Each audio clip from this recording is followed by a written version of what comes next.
The Arizona desert doesn't warn you, it just burns. The night the riders came to Canyon Rock, there was no moon. Only the smell of smoke before the sound of hooves. Only the screaming of horses before the first lodge caught fire. And in the middle of it all, a woman in a pale dress standing at the edge of the flames, holding a small wooden box against her chest like it was the last thing worth saving. She wasn't running, not yet. Because somewhere in the smoke and the gunfire, the man they'd come to take was still fighting. And she had made a decision, in the dark alone with no witnesses, that would either save them both, or end everything. The box in her hands had been locked since their wedding night. She hadn't opened it. Until now. The summer of 1874 came dry and merciless to the Missouri plains. Not the usual summer dry. The kind of dry that cracked the earth open like old leather. The kind that turned the sky white by 10 in the morning and kept it that way until dark. Reverend Thomas Calloway had preached through droughts before. He'd preached through floods and fever, and the particular grief of burying children before their parents. But this summer was different. This summer the congregation kept getting smaller, not because people were leaving, because people were dying. May Calloway watched her father shrink through June, not dramatically, not the way men fell in stories, sudden and noble. He shrank the way paper shrinks near a flame, and slowly, the edges curling inward first. By the time the doctor came from 2 towns over, there wasn't much left to save. And the doctor said so plainly, the way only men who've delivered bad news too many times can say things plainly, without cruelty, without comfort either. She sat with him through the last 3 nights. The 4th morning, the house was quiet in a way it had never been quiet before. Not peaceful. Something else. The absence of breathing that had always been there, even when she was asleep, even in the next room. The house had always had the sound of her father in it. Now it had only her. 19 years old and standing in a dead man's kitchen, holding a cracked china teacup like it could tell her what to do next. It couldn't. The debts came faster than the condolences. Men who had extended credit on seed, on flour, on the quiet understanding that the Reverend was good for it, good for anything. A man of God doesn't run from what he owes. Those men were patient through the funeral. They were less patient the week after. The envelopes began arriving with a different kind of weight to them.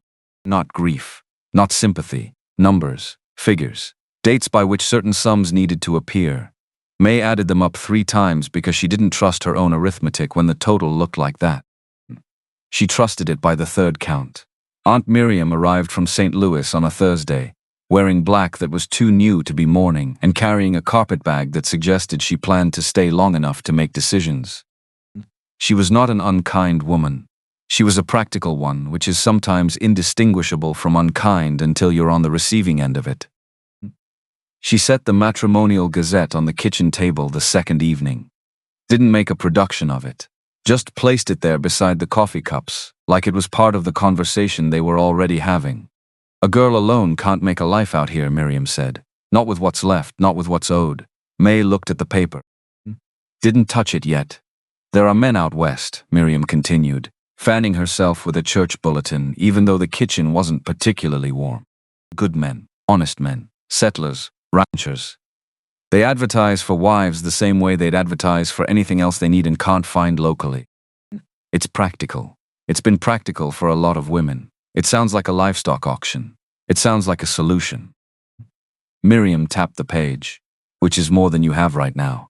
May looked at the advertisement for a long time before she admitted, privately, that her aunt wasn't wrong.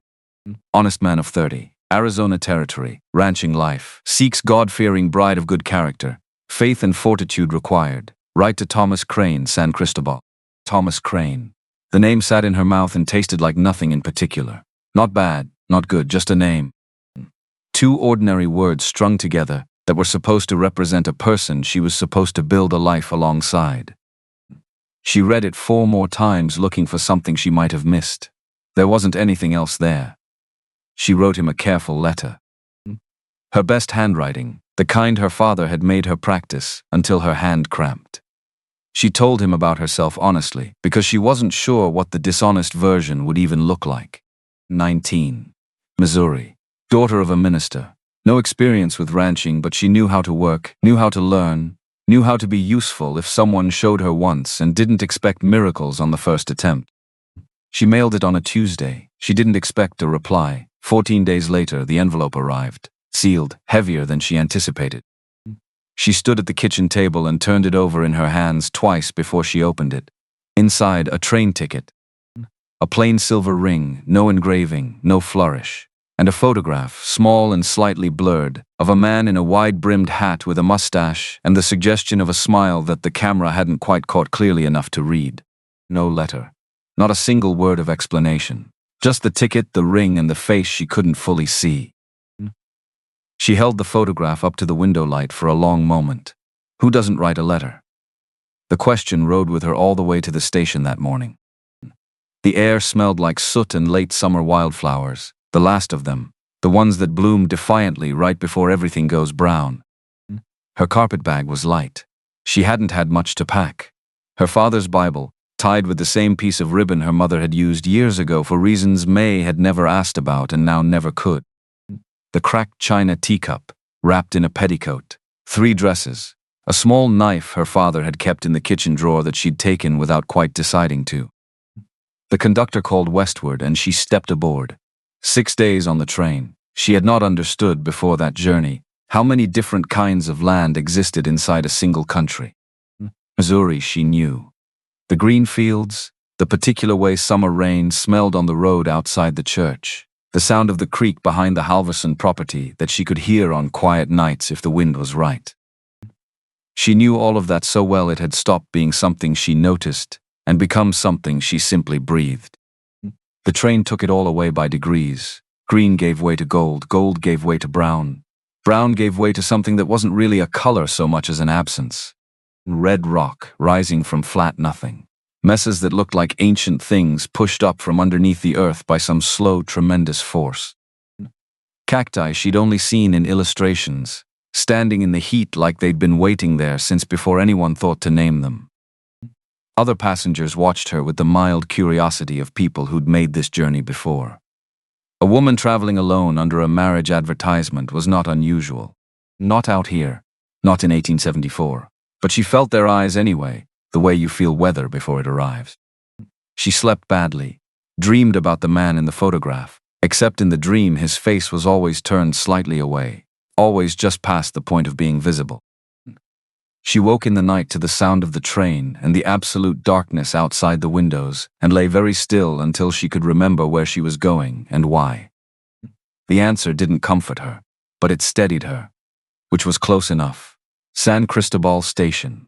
The train hissed to a stop and May stepped down onto the platform with her carpet bag and her father's Bible and the photograph she'd been carrying in her coat pocket since Missouri. The heat was extraordinary. Not the heavy, wet heat she knew from Missouri summers. Something else. Something immediate and serious, like standing near a forge.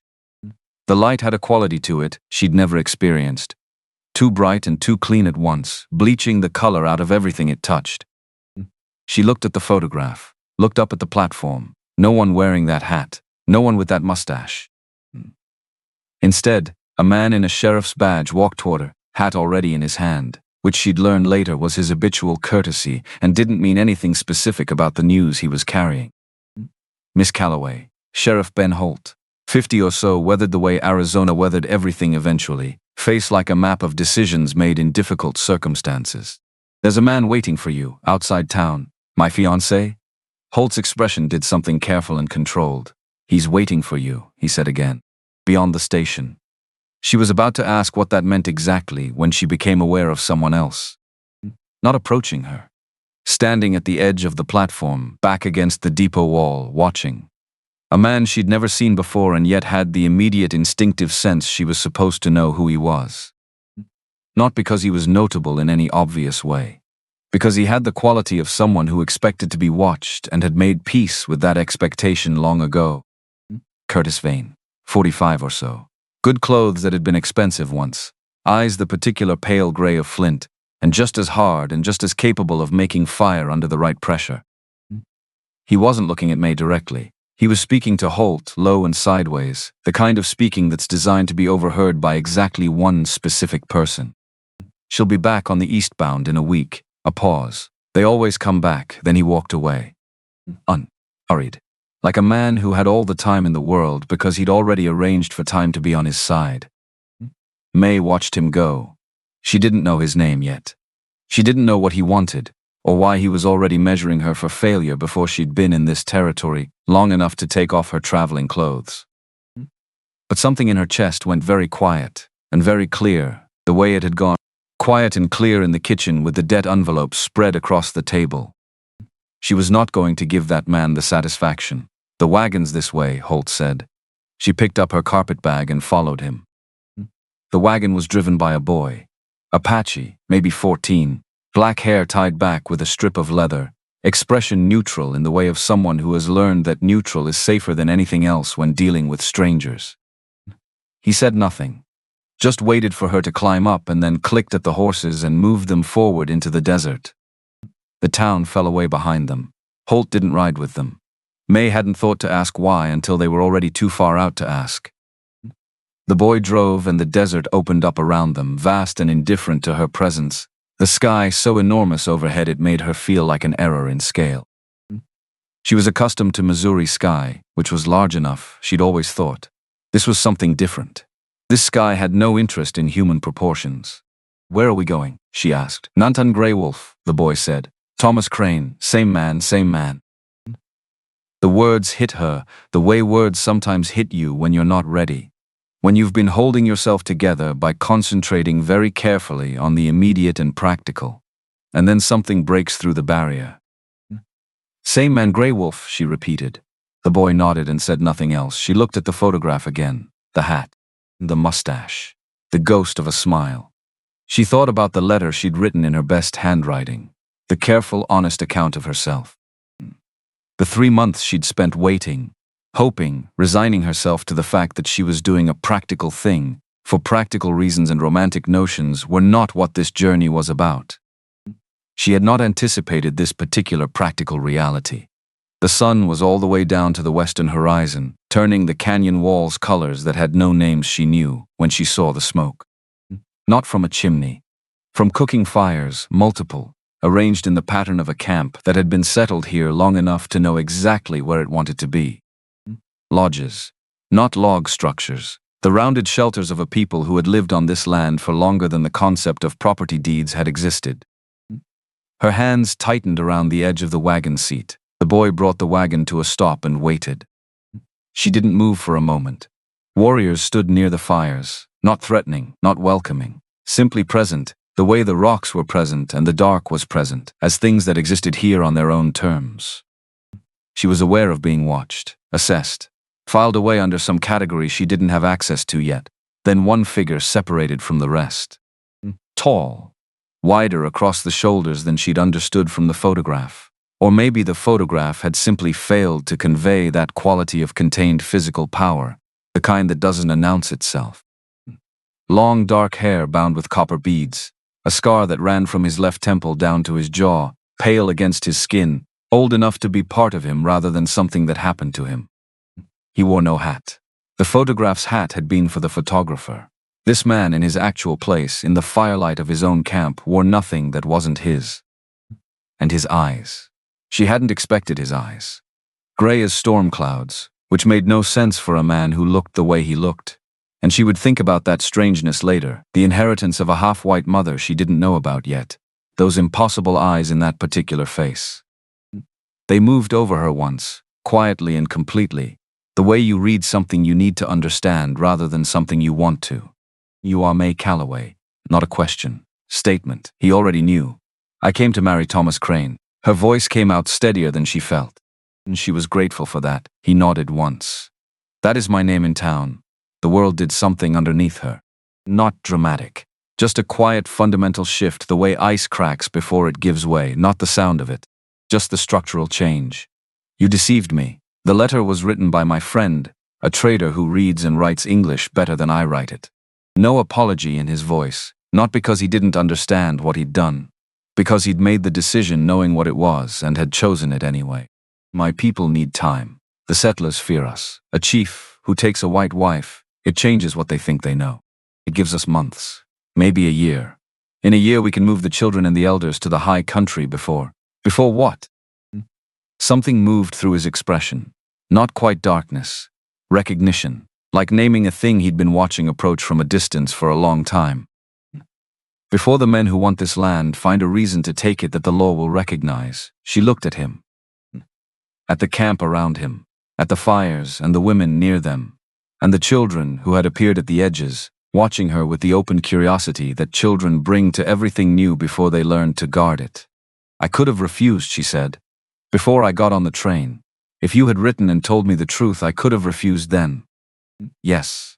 You didn't give me the choice. His jaw tightened. The first thing she'd seen move in his face since he'd walked out of the dark. No, I did not. She stood there in the cooling desert air with her carpetbag in her hand, and her father's Bible tied with faded ribbon, and the silver ring still in her coat pocket because she hadn't yet put it on. And she thought about the debts on the kitchen table in Missouri and the train tickets, and the man at the station who had watched her with pale flint eyes, and said she'd be back on the eastbound in a week.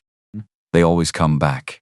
If you refuse, Grey Wolf said, the boy will take you to the station tonight. I will pay for your passage home. A pause that had the weight of something he'd thought about carefully before saying, but the treaty breaks when you go. And when the treaty breaks, men will die. My people, settlers who only want to farm their land, blood goes both ways when it starts. And if I stay, I will honor you as my wife. His voice didn't shift on that. No inflation. No attempt to make it into something it wasn't. Just the plain truth of a man making a plain promise. You will be safe, you will be respected.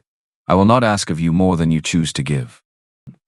May thought about her father, who had spent his whole life trying to build something between people who didn't understand each other, who had preached patience and decency to farmers, who were afraid and grieving and sometimes just mean, and who had died in June without seeing any of it amount to much. She thought about what he would have done, standing here in the dark in the Arizona territory, with a practical problem and an impossible choice. She thought he probably would have stayed. She put the ring on her own finger because no one else offered. The ceremony happened that night under the stars. Grandmother Willow, the oldest woman in the camp, small and deliberate as a bird that has survived many winters by being smarter than the weather, stood with the elders and spoke words in Chiricahua that May didn't understand. Sheriff Holt and two settlers who looked like they'd rather be elsewhere served as witnesses.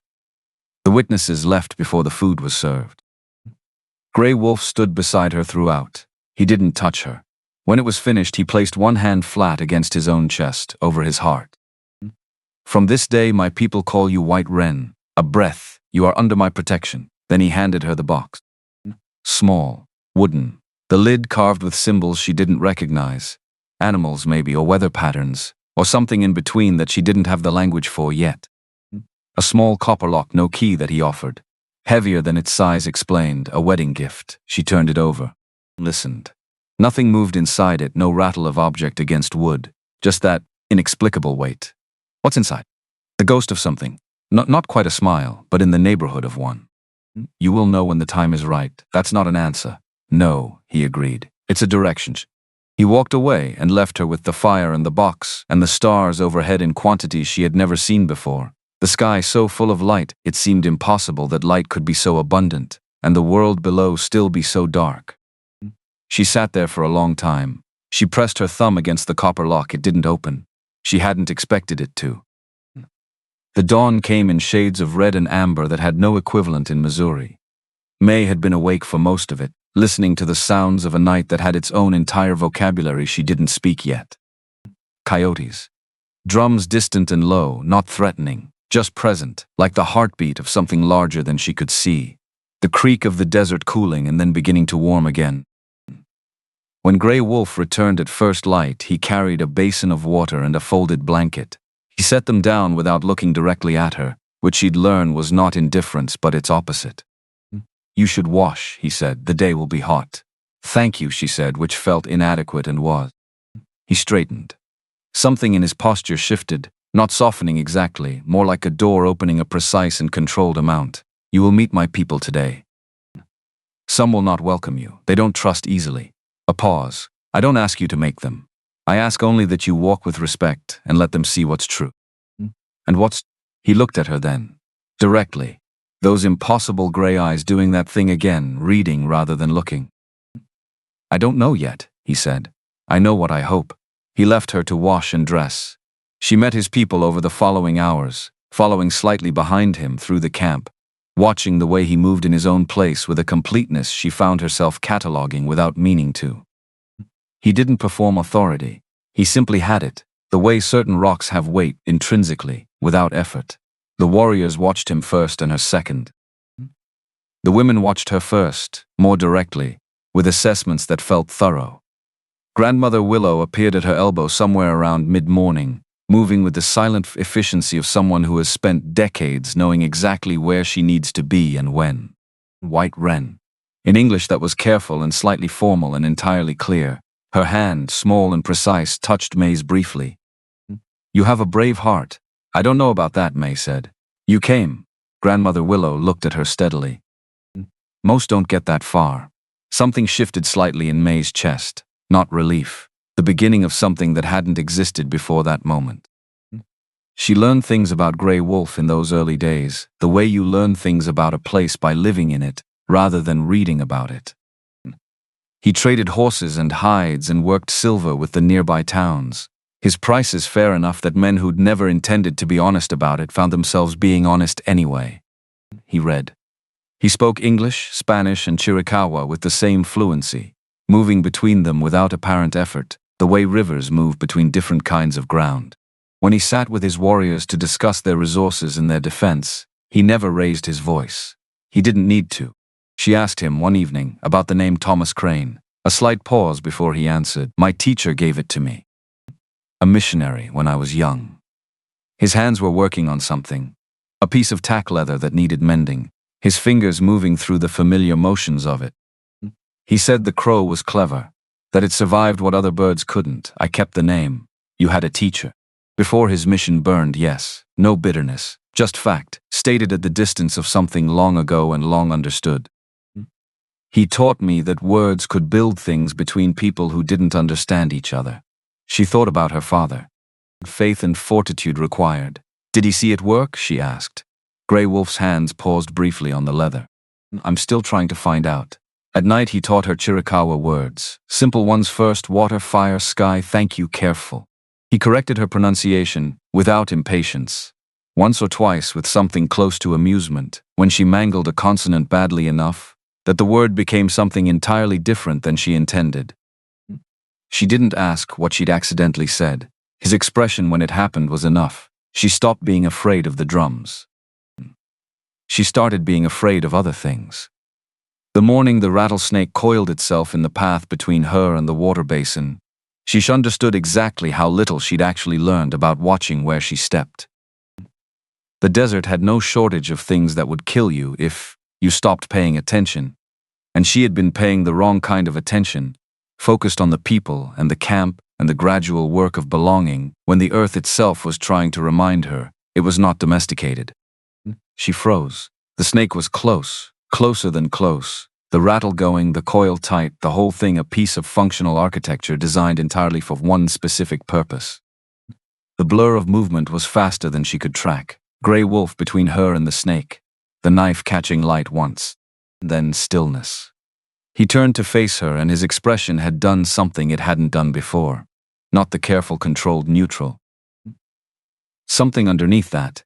Something that had slipped through the usual discipline of his face. Something that might have been closer to fear than he generally allowed himself. You must always look where you step, he said. His voice was level. His breath was not entirely. She nodded. She didn't trust her own voice. The shock hit her that evening as a fever, the body's delayed accounting for what the mind had already processed and filed away. By nightfall she was shaking and couldn't stop. She lay in the lodge she'd been given, and listened to her own teeth chattering like something mechanical, something that belonged to a body that was no longer taking instruction from her. She woke at some point in the night and he was there, not close. Across the lodge, sitting with his back straight the way he always sat, his hands quiet on his knees. A clay bowl of water beside her. A piece of dampened cloth that had been placed against her forehead, already warm from her fever, that he renewed without making any production of the renewal. You've been here all night, she said. He poured more water over the cloth, wrung it, placed it back. You are under my protection. That's not, she stopped. Start it again. You don't have to, I know. He met her eyes briefly, looked away. His hands were careful. More careful than they needed to be for the simple task of a damp cloth. Sleep. She slept. When she woke to the first light, he was gone. The clay bowl was still there, the cloth folded neatly beside it. The box sat on the ground near her bedroll where she'd left it the night before. And in the new light from the smoke hole above, she noticed for the first time that the symbols carved into the lid included the shape of a bird with its wings spread. Small and precise in the wood, barely larger than her thumbnail. She hadn't seen it before. Maybe she hadn't been looking in the right way. She placed her thumb against the copper lock again. Held it there, put it down. She was not ready yet. She didn't know how she knew that, but she knew it. The trouble came from San Cristobal the way trouble always comes, gradually and then all at once. Rumors first, the kind that travel faster than facts because they don't need to stop and be verified. Cattle missing from the Murphy Ranch. Tracks leading east. Tracks that someone decided to interpret as Apache tracks rather than the tracks of the 3 white men who'd been hired 6 days earlier by a man nobody could quite remember the name of. Reed. Grey Wolf's younger brother, 24, and carrying the particular intensity of a man who had grown up watching injustice accumulate and developed a corresponding impatience with anything that smelled like more of it. Heard the rumors in town and rode back to the camp at a pace that said everything about what he thought was coming. They're already talking hangings, Reed said, not to May, to his brother in the flat matter-of-fact tone of someone reporting weather. Not out loud, not yet, but the kind of talking that leads to it. Grey Wolf received this without visible change. How many of them believe it? Doesn't matter. Vane's people are the ones doing the telling, and Vane's people are thorough. Vane. May had heard the name twice now without learning much attached to it.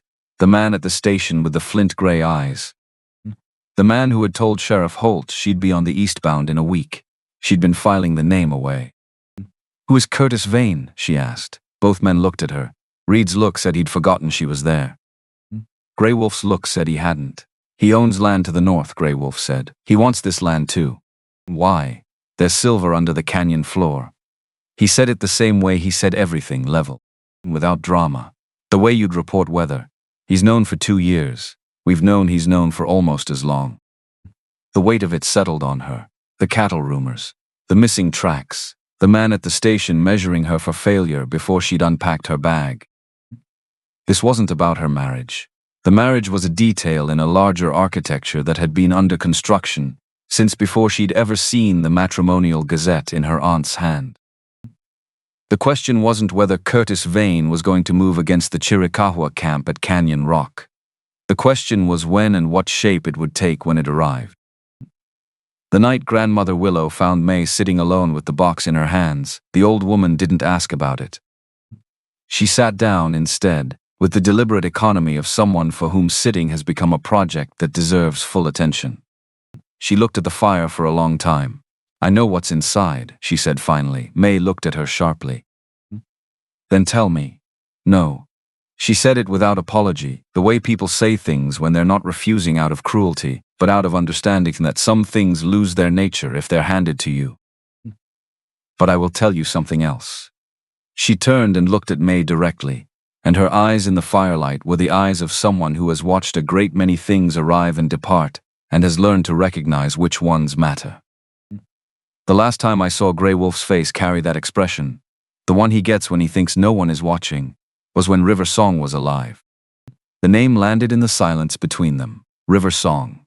His wife, dead 3 years. Dead in a night of rain that he had never spoken of directly to May, that she knew only in fragments, from Grandmother Willow, from things Reed had almost said and then redirected. A woman he had loved since before he was the man he was now. A baby that never took a breath. 3 years of leading without hope. I'm not her, May said. No, Grandmother Willow stood up with the same deliberate care she'd sat down with. You're something he didn't plan for. She touched May's hand once briefly, the way she'd touched it on that first morning. That's better. She walked away into the dark. May sat with the box for a long time after. She didn't open it. But she held it differently than she had before. like something that belonged to her rather than something she was keeping safe for someone else. Her thumb found the carved bird on the lid again, wings spread, small and exact, flying somewhere the wood didn't show. She pressed the copper lock, felt her own pulse against it. And in the enormous Arizona night, with the canyon walls rising black on either side, and the fires burning low and the drums somewhere far off, doing that slow, patient thing they did, May Calloway sat with the secret weight of a box she hadn't opened and thought about a man who led his people without hope and had given her a choice he didn't have to give her. She was still thinking about it when she finally slept. Above her, the stars moved through their patient rotations, unconcerned with the particular human complications arranged below them, burning with the indifferent abundance of things that have existed long enough to stop needing reasons. The box sat beside her through the night. In the morning, the trouble from San Cristobal would be one day closer. But that was morning. The summer of 1874 came dry and merciless to the Missouri plains, not the usual summer dry. The kind of dry that cracked the earth open like old leather, the kind that turned the sky white by 10 in the morning and kept it that way until dark. Reverend Thomas Calloway had preached through droughts before. He'd preached through floods and fever, and the particular grief of burying children before their parents. But this summer was different. This summer the congregation kept getting smaller, not because people were leaving, because people were dying. May Calloway watched her father shrink through June, not dramatically, not the way men fell in stories, sudden and noble and remembered well. He shrank the way paper shrinks near a flame, slowly, the edges curling inward first. The voice that had filled the church every Sunday for 19 years going quieter by degrees, until she had to lean close to hear it, and then closer still, until she wasn't sure if she was hearing him or remembering him. By the time the doctor came from 2 towns over, there wasn't much left to examine. The doctor said so plainly, the way men say things when they've delivered bad news too many times to find a gentle approach worth the effort. She sat with him through the last 3 nights. The 4th morning came gray and still, and the house was quiet in a way it had never been quiet before. Not peaceful. The difference between silence and absence is something you only understand the first time someone you love stops breathing in the next room. The house had always had her father in it, even when she was asleep, even when she was far away in her own thoughts. It had had his breathing and his footsteps and the particular sound of his Bible pages, turning in the late evening when he thought she was asleep. Now it had only her. 19 years old and standing in a dead man's kitchen, holding a cracked china teacup because she'd reached for it out of habit before she remembered there was no one to pour tea for anymore. The debts came faster than the condolences. Men who had extended credit on seed and flour, and the quiet assumption that the reverend was good for it, good for anything. A man of God doesn't run from what he owes. Those men had been patient through the funeral. Patient in the way that cost them nothing yet. The week after, that particular patience ran dry. Envelopes began arriving with a different weight to them. Not grief inside, not sympathy. Numbers. Figures, dates by which certain sums needed to exist in the possession of May Calloway, who did not have them and could not produce them from air, not from prayer, not from the cracked teacup or the worn Bible or any other thing her father had left behind. She added the figures up 3 times, because she didn't trust her own arithmetic when the total came out looking like that. She trusted it by the 3rd count. Aunt Miriam arrived from St. Louis on a Thursday, wearing black that was too new and too well-fitted to be mourning, and carrying a carpet bag that suggested she planned to stay long enough to make the decisions that needed making. She was not a cruel woman. She was a practical one. At 19, in a dead man's kitchen with a stack of debt envelopes on the table, practical and cruel can look indistinguishable until later when you have distance. She set the matrimonial gazette on the table the 2nd evening, didn't make a ceremony of it, just placed it there beside the coffee cups, like it was simply part of the conversation they'd been having all along. Which maybe it had been. A girl alone can't make a life out here, Miriam said, not with what's left, not with what's owed. May looked at the paper, didn't touch it yet.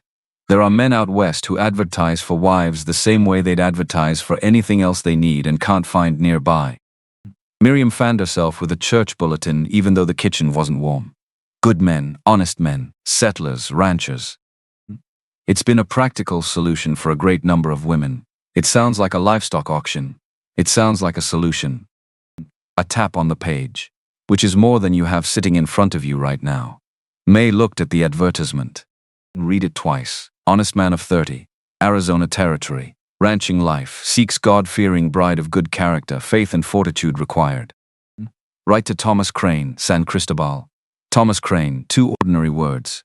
She said them quietly to herself to see if they produced any particular sensation, and they didn't. Just a name. Just a stranger with a name, somewhere west of everything she knew, who had placed an advertisement in a newspaper because he needed a wife, the same way he needed a reliable horse and couldn't source one locally. She wrote him a letter. Her best handwriting, the kind her father had made her practice every evening until her hand ached. She told him the honest version of herself, because she couldn't think what the dishonest version would even contain, or why it would be useful. 19. Missouri. A preacher's daughter with no experience in ranching but the capacity to learn a thing if someone showed her once, and didn't expect it to be perfect on the first attempt. She said she wasn't afraid of hard work. She said she had faith. She did not say she was afraid, because fear seemed like the wrong detail to lead with. She mailed it on a Tuesday. 14 days later the envelope arrived, heavier than she expected, inside one train ticket. One plain silver ring with no engraving, no flourish of any kind. Just a circle of silver as simple and unelaborated as a statement of fact. And a photograph. Small. Slightly blurred at the edges the way photographs sometimes were in 1874. The technology still learning how to hold still long enough to capture a face. A man in a wide-brimmed hat. A mustache. Something at the corner of his mouth that might have been the beginning of a smile, and might have been something else. The camera not quite fast enough to settle the question. No letter. Not a single written word. She held the photograph up to the window light for a long time. Who sends a ring and a ticket and not a single sentence? The question rode with her all the way to the station that last Missouri morning. The air smelled of soot and the last of the summer wildflowers, the stubborn ones that bloom after everything else has given up, orange and defiant in the brown grass at the edge of the road. Her carpetbag was light. There hadn't been much to pack that was worth taking. Her father's Bible tight shut, with the same worn piece of ribbon her mother had used for reasons May had never asked and now never could.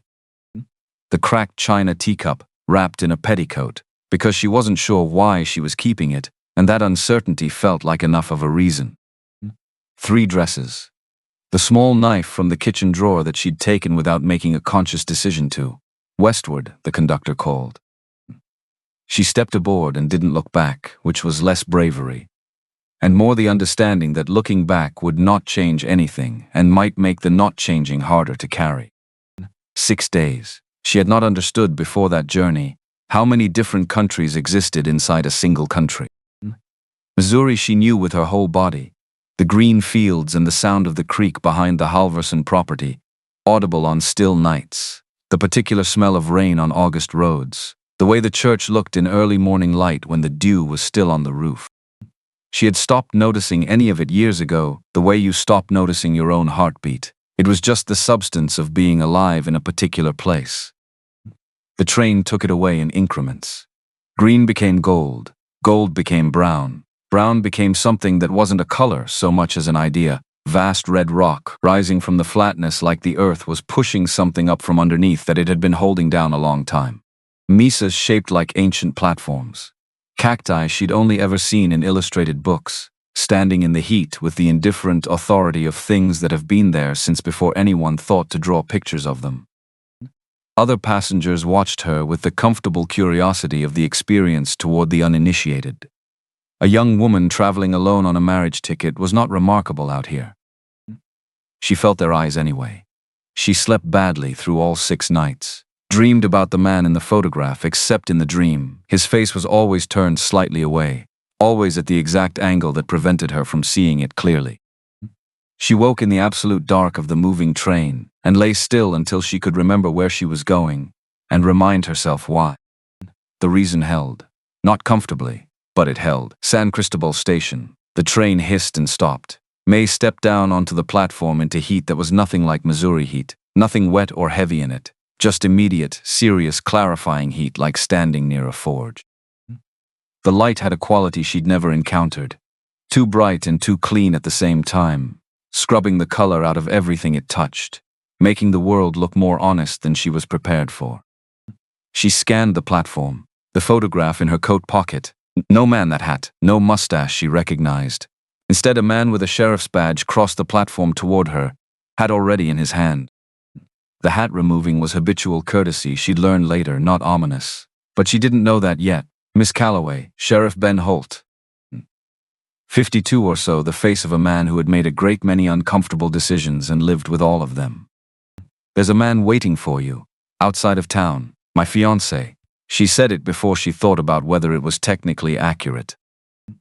Holt's expression did something measured and deliberate.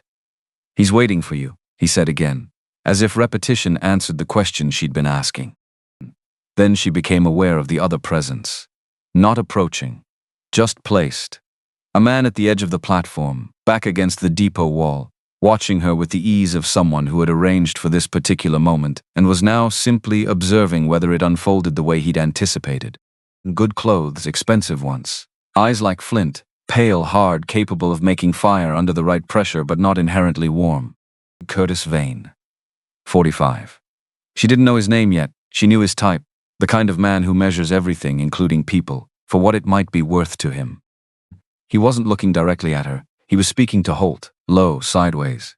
The kind of speaking designed to reach exactly one specific set of ears. She'll be back on the eastbound in a week. A pause that had something comfortable in it, like a man settling into a chair he's been in before. They always come back. He walked away, unhurried, the walk of a man for whom time has already been arranged to cooperate. May watched him go. Didn't know his name. Didn't know what he wanted or why he was already constructing a narrative in which she failed. But something in her went very quiet and very clear. The same clarity she'd felt in the kitchen, with the debt envelopes and no good answers. The clarity that comes when your options narrow to one and that one requires courage you're not certain you have. She was not going to be his prediction come true. The wagon's this way, Holt said. The wagon was driven by a boy. Apache, 14 or so, black hair tied back with a strip of leather. Expression carefully neutral in the way of someone who has learned that neutral is the safest register when dealing with strangers whose intentions haven't been established. He didn't speak, waited for her to climb up, then clicked the horses forward into the desert without ceremony. The town vanished behind them. The desert was not a place she had a vocabulary for yet. Not a wasteland, though Missouri in her had expected wasteland. Something older than that. Something that had been itself for so long it had stopped needing to explain itself to anyone. Red rock, dry riverbeds traced with silver sage, the occasional strange beauty of a cactus flower already closing as the light changed, pink and brief and entirely unconcerned with whether anyone saw it. The sun moved toward the horizon, painted the canyon walls colors that had no names in the language she'd grown up with. And then she saw the smoke. Not from a chimney, from fires, multiple, arranged in the pattern of a camp that knew exactly where it was and had no plans to be anywhere else. And the structures around those fires were not the log and plank construction of settler homes. Her hands tightened on the wagon seat. The boy stopped the horses. Warriors stood near the fires, not aggressive, not welcoming, present in the same way the canyon walls were present, as things that existed here on their own terms, that had been here longer than the question of whether she had a right to find them unsettling. She was aware of being assessed, filed under a category she didn't have access to yet. One figure stepped out from the rest, tall, broader across the shoulders than the photograph had conveyed. Long dark hair bound with copper beads and the scar, longer than she'd expected, running from his left temple down the line of his jaw, old enough now to be simply part of the geography of his face rather than an event. He wore no hat. No mustache anymore, or perhaps the photograph had been old. He wore nothing that wasn't his. And then his eyes, gray, actual gray, storm cloud gray in a face that by every other quality of its construction should have held dark eyes, and the wrongness of it, beautiful and wrong, landed on her like a question she wasn't ready to answer.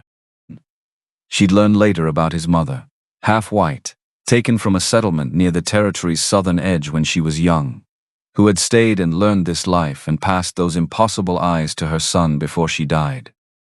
Later, not now. Now he just looked at her with those eyes that shouldn't exist in that face, and he read her the way you read something you need to understand rather than something you merely want. "You are May Calloway. I came to marry Thomas Crane," she said. Her voice arrived steadier than she felt. "That is my name in town." He placed one hand briefly on his chest. Grey Wolf Chiricahua. The earth made a structural shift under her. Not dramatic. The kind you don't hear until after. "You deceived me." No apology. No performance of remorse. He'd made his decision knowing what it was, and he wasn't going to retroactively soften it. The letter was written by a friend, a trader who writes English better than I do. The name was chosen because settlers respond to a name they recognize. The advertisement was real. The offer was real. He paused. The explanation was incomplete. "Incomplete," she repeated. "Yes." She looked at the camp. The women moving near the fires.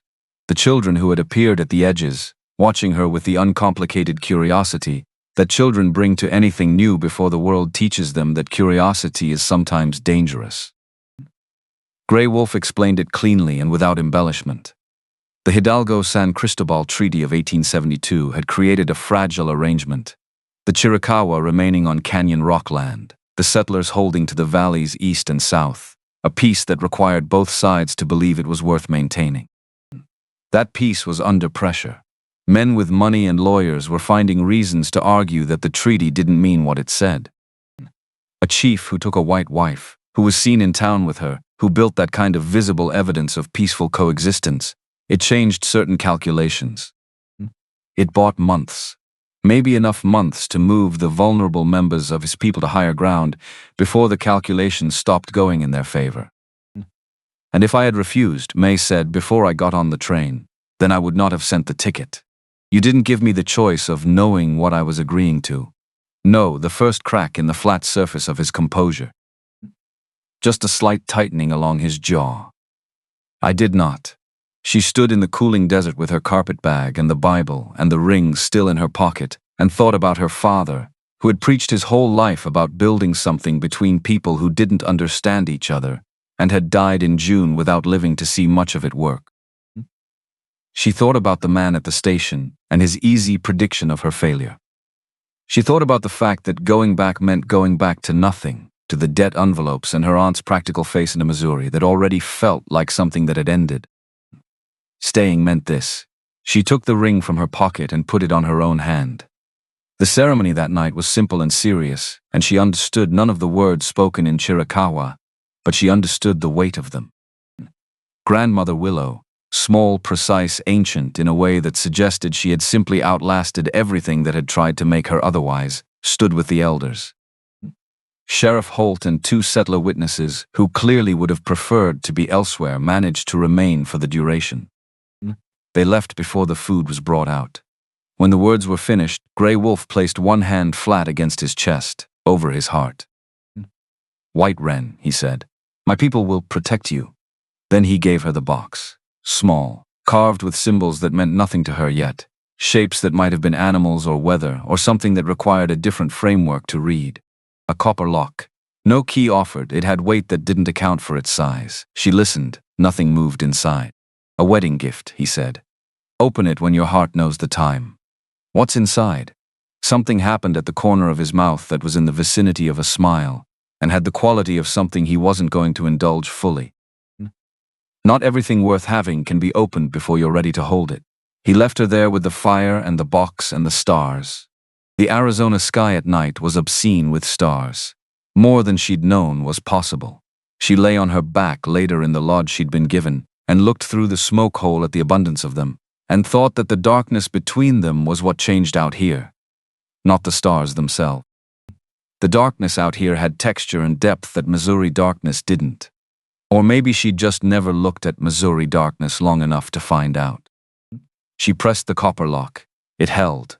She hadn't expected otherwise. She left the box beside her bedroll and slept worse than she had on the train, which she had not thought possible. Dawn arrived in shades of red and burned orange she had no prior reference for. Grey Wolf returned with a clay basin of water. Set it down without ceremony. Without looking directly at her, which she was beginning to understand was not dismissal but the opposite. A species of careful consideration so habitual in him it had become a style of attention. "The day will be hot," he said. You should eat before it gets worse. She thanked him. The word felt small for what she meant. She learned his people the way you learn a place, by being in it. Not by studying it, but by moving through it until you stop noticing that you're paying attention. Grandmother Willow, who found her at odd moments throughout those first days, and left small instructions in plain English. The way a person leaves useful tools in obvious places.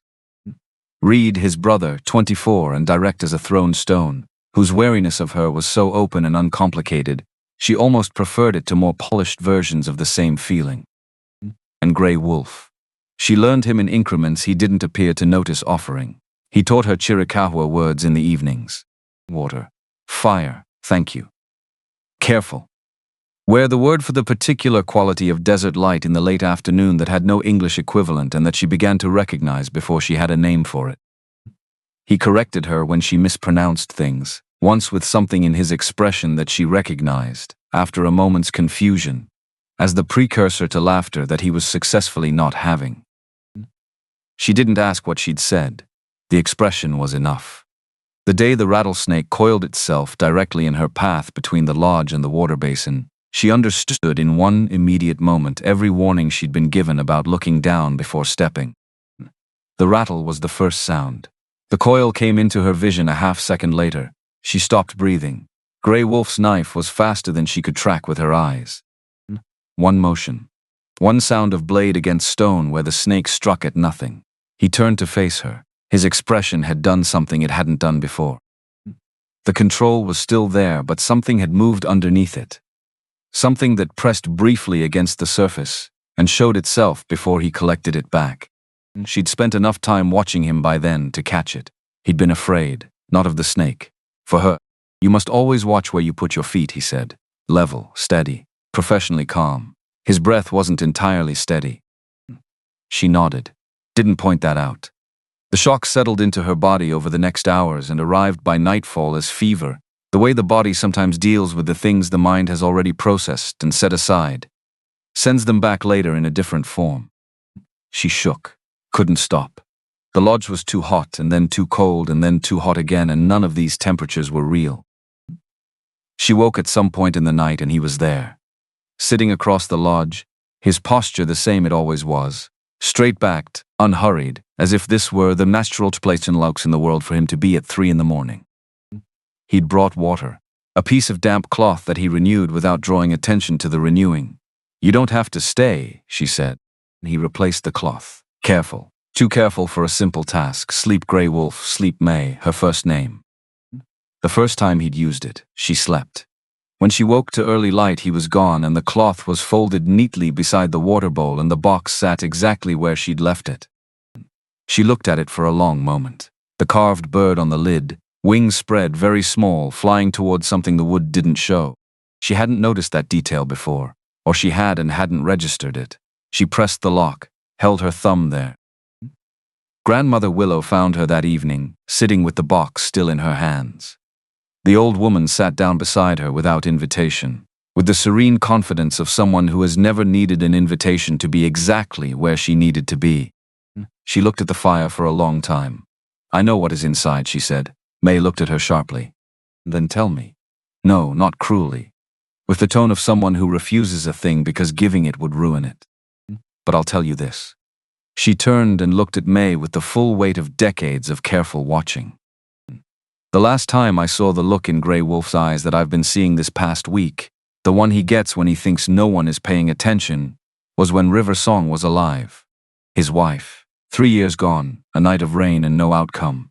May sat with the name in the silence between them. I'm not her, she said.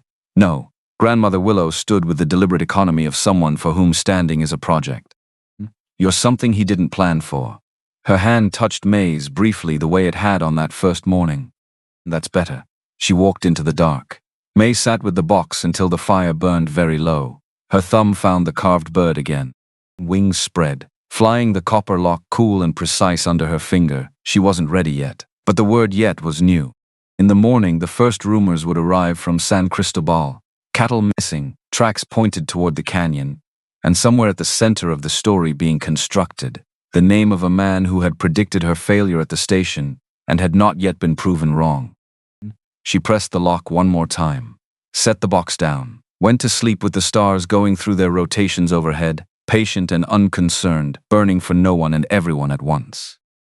The rumors came in on a Tuesday, the way bad things often arrive, not with any ceremony that would give you time to brace, not with the drama that would at least have the courtesy to announce itself. Just a rider from San Cristobal, dusty and tight-mouthed, who handed Grey Wolf a folded piece of paper and didn't stay for water. Grey Wolf read it standing up, didn't change expression, folded it once and put it in his shirt pocket and went back to what he'd been doing, which was inspecting a horse's left foreleg, with the focused patience of a man who believes that problems addressed early cost less than problems addressed late. May was close enough to watch. Far enough that asking felt presumptuous, so she waited, which was a thing she was getting better at, if not good at. Reed wasn't waiting. Reed came across the camp at a pace that communicated everything about how he felt about patience as a general concept, and this situation specifically. His jaw set in that particular way that meant he'd already run through 3 arguments in his head and reached conclusions before the conversation had started.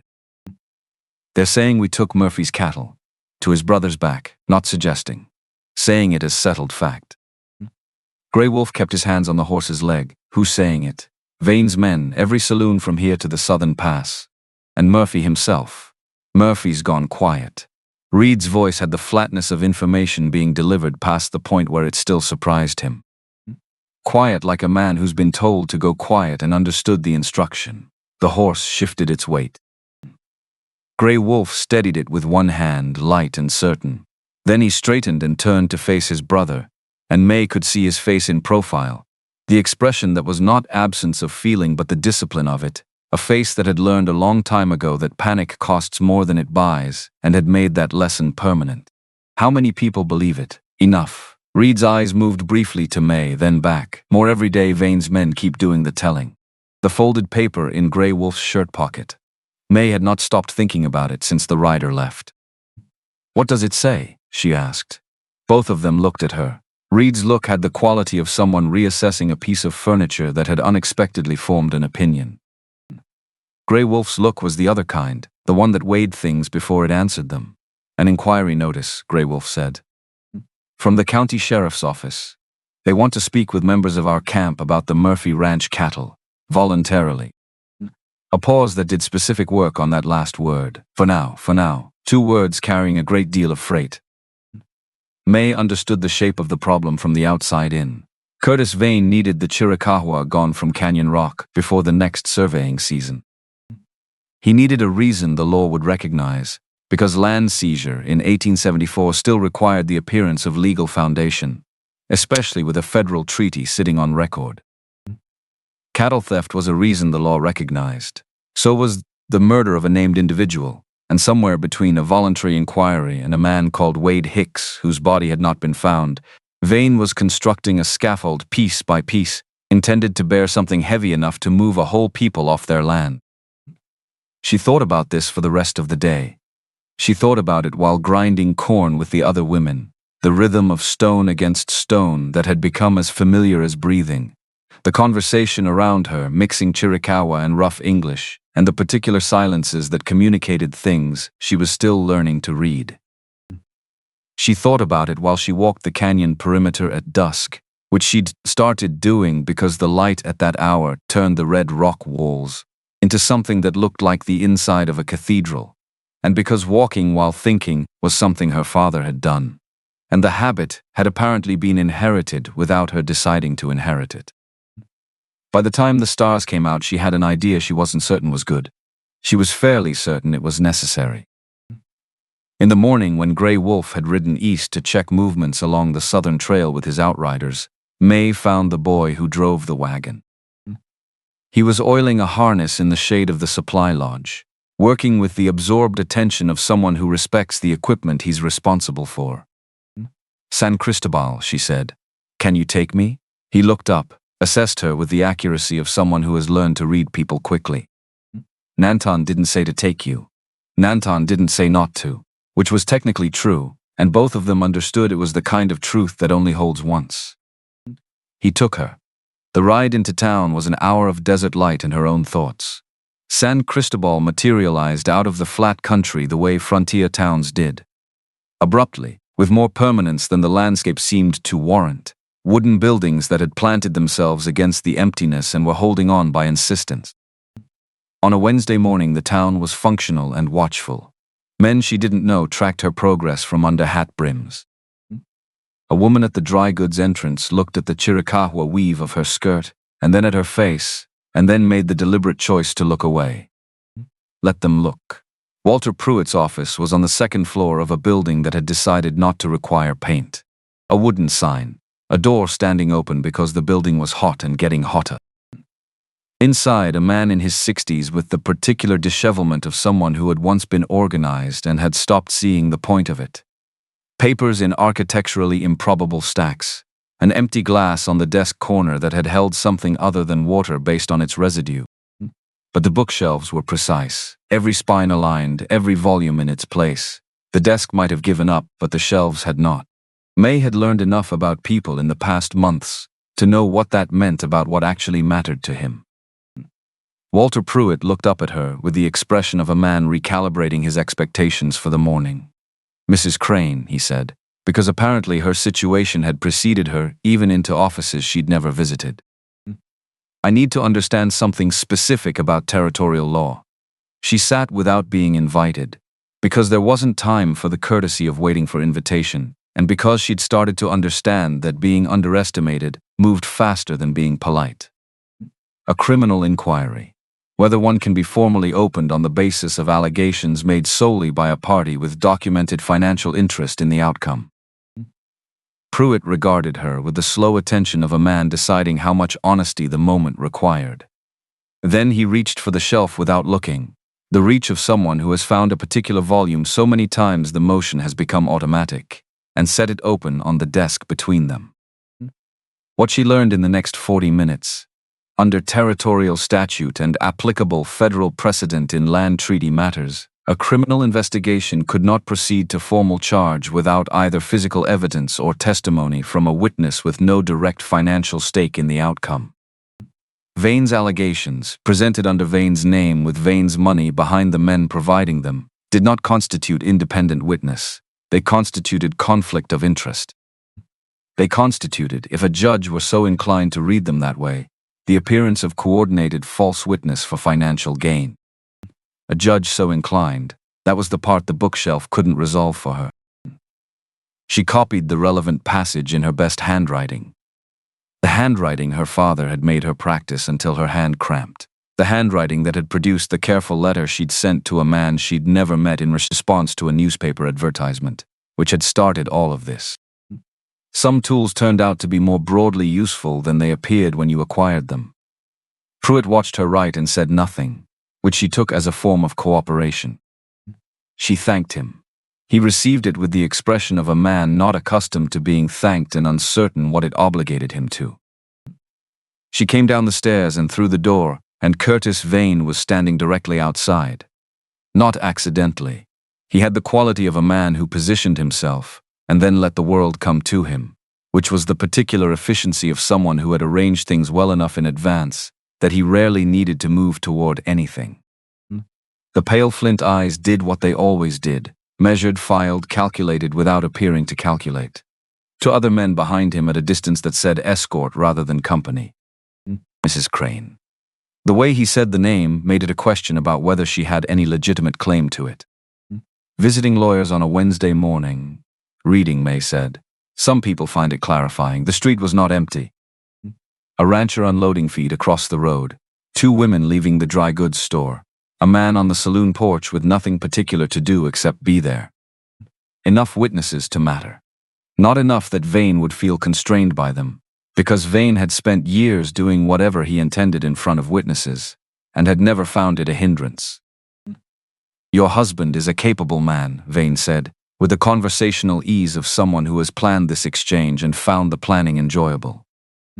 "I have genuine respect for what he's managed out there. Kept a difficult situation stable longer than most people expected." A pause calibrated to feel like generosity before the turn.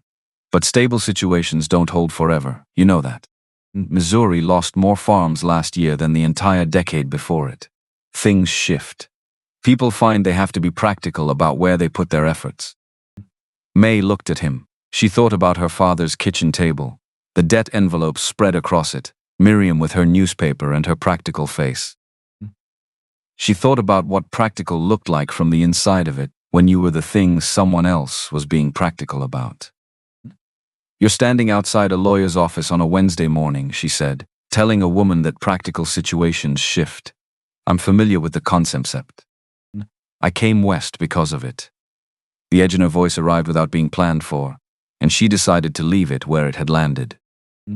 My husband has traded horses and silver with the men of this county for 7 years. His prices have been fair every time and his word has held every time. The only thing that shifted is that someone found silver under his land and decided that changed the ownership. The street had gone quieter. Not silent. The particular stillness of people who have registered that something worth paying attention to is happening and have adjusted accordingly. Vane's expression did not change in any way that could be called a change, more like a temperature drop. A slight settling of something behind the flint eyes, a recalibration of how he was going to proceed from this point. Careful what you say out here, Mrs. Crane. You're a long way from what you know. I know exactly where I am. She held the folded paper, Pruitt's statute passage, copied in her best handwriting, and did not look down at it.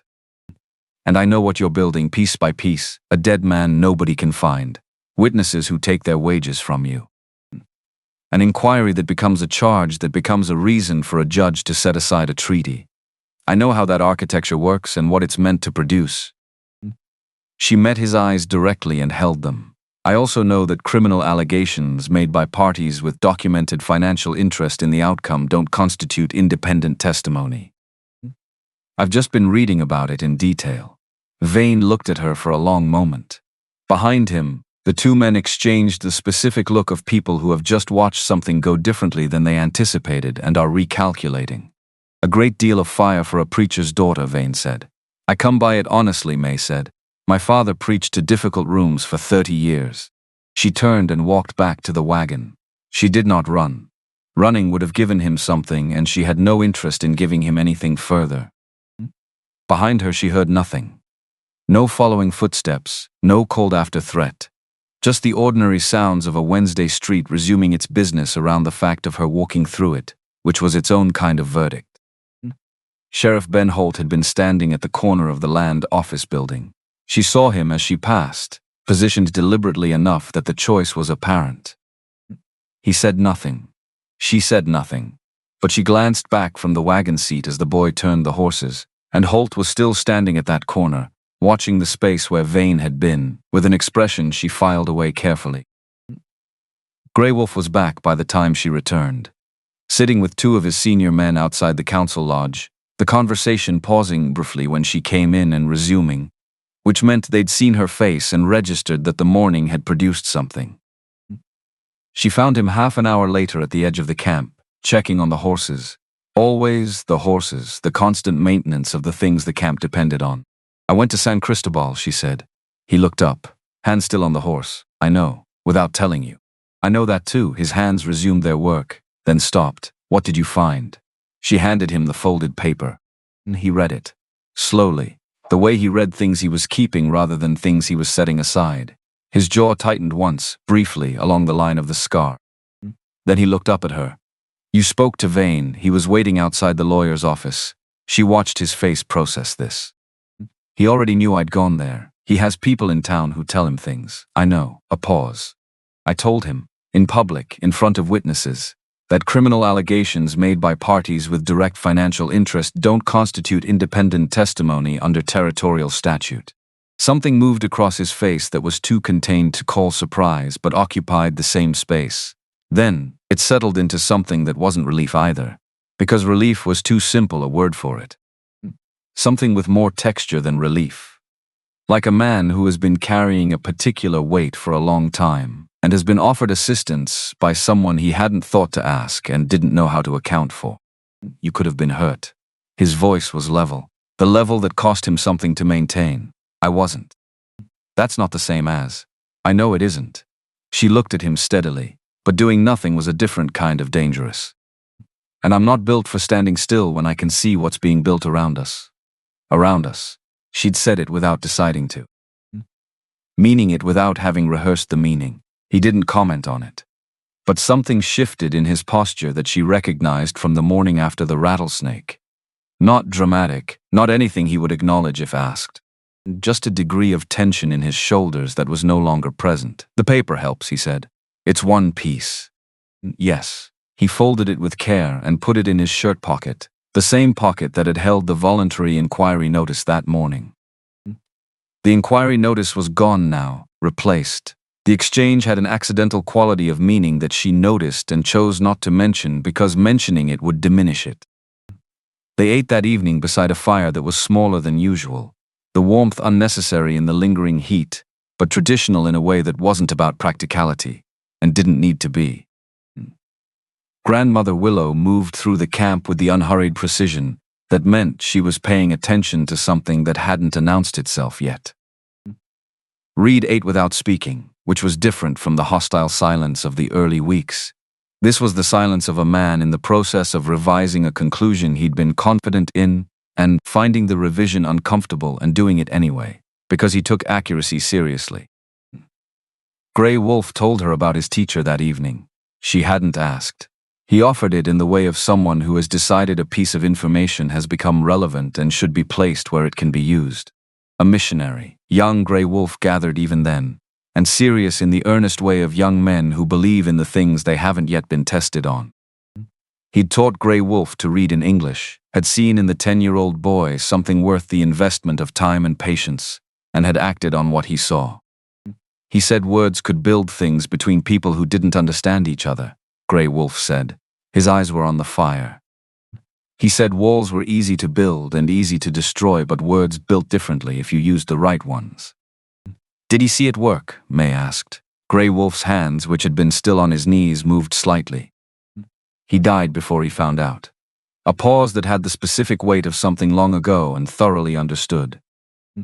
I've been trying to find out for him. She thought about her father, who had also believed things about words. Who had also died before knowing whether he'd been right. Maybe it takes more than one person's lifetime to find out, she said. He looked at her sideways, the way he looked at things he was thinking about with his full attention. That's either very hopeful, he said, or very sad. I haven't finished deciding which. Something happened at the corner of his mouth that was in the vicinity of a smile, and had the quality of something he'd decided not to redirect this time. Small, brief, real. She filed it in the part of herself that kept permanent records. She went to sleep that night with the box beside her, the carved bird on the lid barely visible in the low light from the smoke hole, and for the first time since Missouri she didn't feel like a visitor to her own circumstances, which was different from belonging. But it was in the direction of belonging, and direction mattered. 3 days later the formal inquiry notice arrived. Not the voluntary conversation letter. A document with a county seal. The language inside was the language of law performing certainty it had not yet earned. Allegations of assault, property destruction, and the death of a named individual, Wade Hicks, laborer, last known location near the Eastern Canyon boundary. Signed by the county magistrate. Curtis Vane listed as primary complainant. 3 days, not 8, not a week. 3 days after May had stood on a San Cristobal street and told Vane in front of witnesses what she knew about how his case was constructed. The speed of it said something about the state of his plan, that he'd accelerated rather than regrouped, which meant he was closer to the edge of his own timeline than he'd wanted to be. Grey Wolf read the document at the council fire with his senior men around him, and May at the outer edge of the circle, close enough to hear, far enough to understand she hadn't been invited inside it.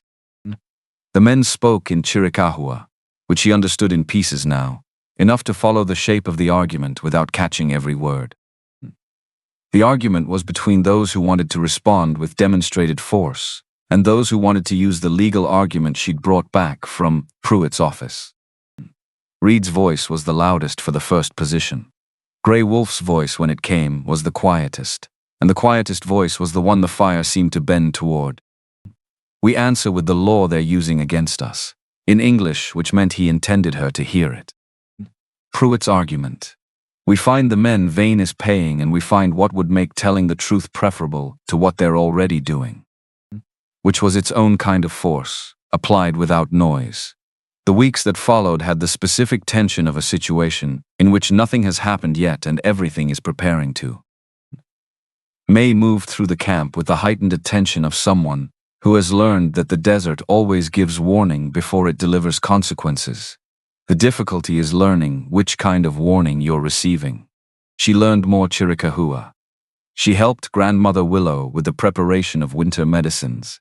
Working with plants she was still learning the names of in any language. Grandmother Willow teaching her with the patient expectation of someone who assumes competence rather than doubting for it. She exchanged English lessons for instruction in the specific knot used to secure travois loads across unpredictable canyon terrain. A transaction she'd initiated because she'd seen the knot used 3 times and understood that, knowing it was useful, which was sufficient reason.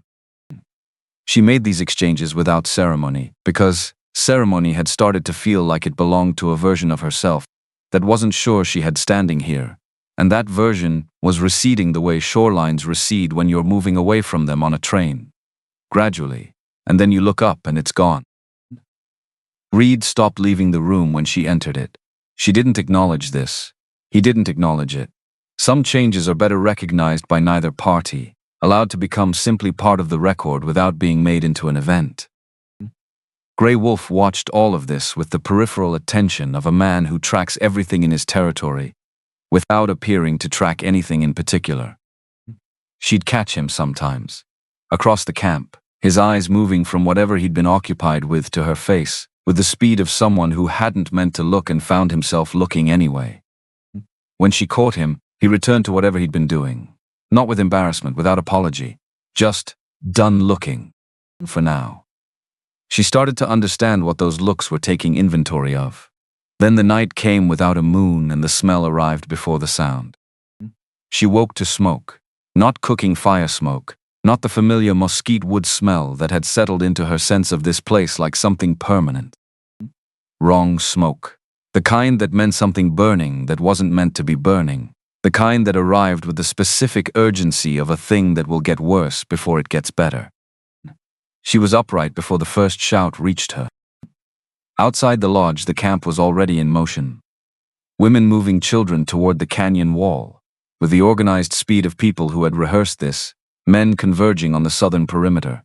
The particular efficiency of a community that had understood for some time that this possibility existed and had prepared accordingly.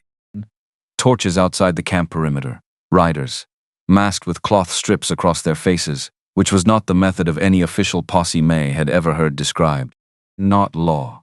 Not settlers acting from outrage. Hired men performing a job, with the professional impersonality of people who do damage for wages rather than from feeling. The first lodge caught. Orange climbing the woven reeds with the casual speed of fire that has found what it was looking for. The horses screaming in the pen. A sound that operated below the level of language, pure alarm in a frequency that bypassed thought and went directly to the body. She would hear it in her sleep for a long time after. Grey Wolf was at the southern perimeter with a rifle, his shots coming in measured intervals, none of them wasted. She could track him by the report. She'd heard him practice at distance enough times that her ears had filed away the specific sound of his rifle, the way ears file away the voices of people who matter. She was moving before she'd consciously decided to move. Weaving between the burning and the running and the horses going sideways in their panic, crossing the open ground toward the perimeter, and she had nearly reached the edge of the main fighting when a hand closed around her arm. Not rough, absolute. The grip of someone who has made a decision and is not negotiating it. Grandmother Willow. Small and absolute as an iron fitting on a gate. No, just that. No elaboration. May pulled against the grip. He's fighting. The old woman's eyes in the firelight were not afraid. They were the eyes of someone who has seen catastrophe before and knows what it costs to act wrong inside it. What you're doing is running into the wrong place. If you die tonight, you take the future with you, and I won't allow that. The logic of it landed like cold water against a fever. She stopped pulling. She watched instead, with the specific agony of someone who has learned that watching is sometimes the only action that doesn't cost more than it gains. Grey Wolf's men had regrouped at 2 points and were pushing the riders toward the canyon mouth, which was a choke point, which meant Grey Wolf had anticipated this scenario and positioned for it. But then the second group came in from the east. She hadn't seen them. The first group had been the distraction, drawing the defense south, while the second group circled wide and came in from the opposite direction. 4 more riders coming in from the angle that nobody was watching because everyone was watching south. Going directly toward Grey Wolf, who had his back partially to the east because the threat had been south, because that had been the design of the whole thing. She saw it a half second before it happened.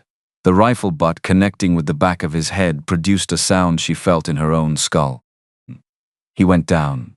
She saw it from 40 feet of smoke and firelight, and felt it in a place that didn't have a name yet but that she'd been aware of for weeks, growing into whatever it was becoming without asking her permission.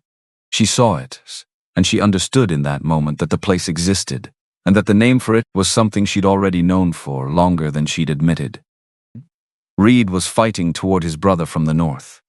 3 men had Grey Wolf already. Reed had 2 men between him and where he needed to be, and a shoulder that was bleeding through his shirt in the unmistakable dark spread of a serious wound. Grandmother Willow's grip on May's arm had not loosened by a fraction. Now, the old woman said, quietly, without drama, the tone of someone issuing a specific necessary instruction. Now is when you run, but not toward. May understood. Hated understanding. Chose it anyway. She ran. The direction that split her, not toward Grey Wolf, which was everything in her pointing toward, everything newly named and undeniable pointing toward, but away from him. Through the smoke, past the burning, away from the sounds that she was cataloging, and would not stop cataloging until she knew how they ended. She ran for her horse, her mare picketed separately from the main herd at the northern end, because she'd done that 3 weeks ago as a habit of caution, and without any particular reason she could have named then. Small practical decisions made in ordinary moments sometimes turn out to have been the right preparation for moments that are not ordinary. Her father had preached about this. She had not, until this specific night, understood it with her whole body. The mare was frightened but responsive, still willing to follow someone she trusted, which was the most important thing a frightened animal can choose to do. May untied the picket and talked low against the horse's neck and swung up. The box was in the saddlebag. It was always in the saddlebag now, a habit she'd developed without noticing she was developing it, the same way she'd started keeping her father's Bible accessible rather than packed, because you never knew when a thing you needed would become the thing you needed right now. She rode out through the northern canyon mouth. The dark was complete. No moon. The stars gave enough light to understand the general shape of the world without its details, which was enough if you moved with attention, which she did, because the desert had taught her in the past months that attention is not optional. She went north until the sounds from the burning were below the sound of wind, then stopped. Sat on her horse in the dark and breathed. Grey Wolf was alive when they took him. She knew this with the certainty of someone who had read the architecture of the attack correctly. Vane needed him alive. A body didn't serve his purposes. A dead Apache chief created martyrdom and federal inquiry. A living prisoner transferred to county custody under accumulated charges was what he needed. Something processable, something that could move through legal channels and emerge as justification for the action that followed. She understood the logic, and the logic said he was alive. The box was in the saddlebag. She'd been carrying it for months. Hadn't thought about why, in the way you don't think about why you do things that have become simply what you do. She took it out now. Small, carved. The bird on the lid invisible in the darkness but present under her thumb. Available by touch the way things become available when you've handled them enough times. The copper lock. Cool, precise. She'd pressed it 100 times and been not ready, and whatever not ready meant she'd been it, and she'd understood that not ready was real and had respected it. But sitting in the dark outside a burning camp with Grey Wolf, somewhere in the canyon below being moved toward a legal structure Curtis Vane had spent months constructing specifically to destroy him, she thought, what is the lock protecting now? What does waiting accomplish from here? What was she supposed to understand first that she hasn't understood? And then she thought, maybe it isn't about understanding first. Maybe it's about whether you choose, or whether you simply end up somewhere, because you never made the choice to go there deliberately. Her father had preached about that too, the difference between a life that happens to you and a life you decide to live. She hadn't understood it at 19 in a Missouri church. She understood it now, in the dark on horseback in the Arizona territory, with a carved wooden box in her hands and everything that mattered to her somewhere south and in danger. She opened the box inside, folded against a lining of soft buckskin, a length of woven cloth, red like the canyon walls at the specific hour before sunset, gold like the mica in the rock face catching morning light. Colors she'd learned to read over months of living in a place where color did different things than it did in Missouri, where it meant something about time and weather and the particular quality of a day rather than just being ornamental. Beneath the cloth, a letter, single page. His handwriting careful and practiced, the penmanship of a man who learned to write as an adult and understood that the skill had cost something and was worth maintaining. Below the signature, a small drawing, a bird in flight, wings spread, simple as a mark pressed into wax. His name below it in both versions, Grey Wolf, Thomas Crane. She read it in the dark, starlight barely sufficient, holding the paper close. May, if you are reading this, the road has tested you far enough. You are free. Free to leave and return to whatever life waits for you east of here, without guilt and without debt of any kind. Or free to stay and make this place your own, not because you were left without options, but because you chose it with full knowledge of what it is. This cloth is the mark of a wife among my people. No one has the right to put it on you. Only you. Only when you choose, not from fear, not from obligation, not from having no better option available. Those reasons are not good enough for this. I should have told you the truth before the train ticket. That I couldn't is the debt I carry. That you are still here is more than I had reason to hope for. Grey Wolf, Thomas Crane. She read it twice. Not because she hadn't understood it the first time. Because she wanted to be certain it was real, and not something she was constructing from what she needed to find. It was real. He had written this before she arrived, had sealed it inside the box, and given it to her with a copper lock and told her to open it when her heart knew the time, which was another way of saying, I am giving you the exit door and trusting you to choose whether to use it. The man who couldn't write her a letter before she got on the train had written her this. The man who had given her no choice about coming had spent the months since making sure she had every choice about staying. You complete and utter fool, she thought. The words arrived with a warmth that had nothing to do with the temperature of the night air. You careful, impossible, extraordinary fool. She took the sash from the box and held it in both hands, felt the weight of the weave, tight, deliberate, built for duration rather than ceremony. She tied it across her shoulder in the dark alone, with no witnesses except the stars that didn't require explanation. Not because she knew the correct ceremonial method. Because was choosing, deliberately, with full knowledge of what she was choosing toward and what she was choosing to leave behind, which was the fear that had gotten on the train with her in Missouri and had been decreasing by degrees ever since. I'm coming, she said to the desert. The desert didn't answer. It never did. It held its distances and let things move through it if they had the nerve to move. She urged the mare forward, south, back toward the canyon, toward wherever they'd taken him, because the box was open and the choice was made, and the only thing left was to move in the direction the choice pointed. The stars moved through their rotations above her, the same stars that had been above this desert since before the canyon existed, burning because that's what they did, with the patience of things that don't need reasons. The mare's hooves found the trail, and May Calloway, who had arrived in this territory on a practical decision in a pale blue dress with a carpet bag and her dead father's Bible, and who had become in the months since something she hadn't had a name for because the name hadn't existed in the language she'd arrived with, rode back into the dark toward a man who had given her the option to leave him and would spend the rest of his life unable to fully account for what it meant to him, that she hadn't taken it. She didn't know that yet. She was riding in the right direction to find out. The desert before dawn is a different country than the desert at any other hour. Not darker. More honest, maybe. The way a face looks when it's stopped performing for the day and gone back to whatever it actually is underneath. May rode through it with her eyes wide and her hands steady on the reins, and her heart doing something loud and structural against her chest that she chose not to spend attention on. Attention was a limited resource. She needed all of it for the ground in front of her. The sash was tied across her shoulder. She was aware of it the way you're aware of a decision you've made and cannot unmake. Not heavily, not with regret. Just present. A new fact about herself that the night air was pressing against from all sides. The tracks weren't hard to follow once the light began shifting at the eastern edge of the sky. Not because the men who'd taken Grey Wolf were careless.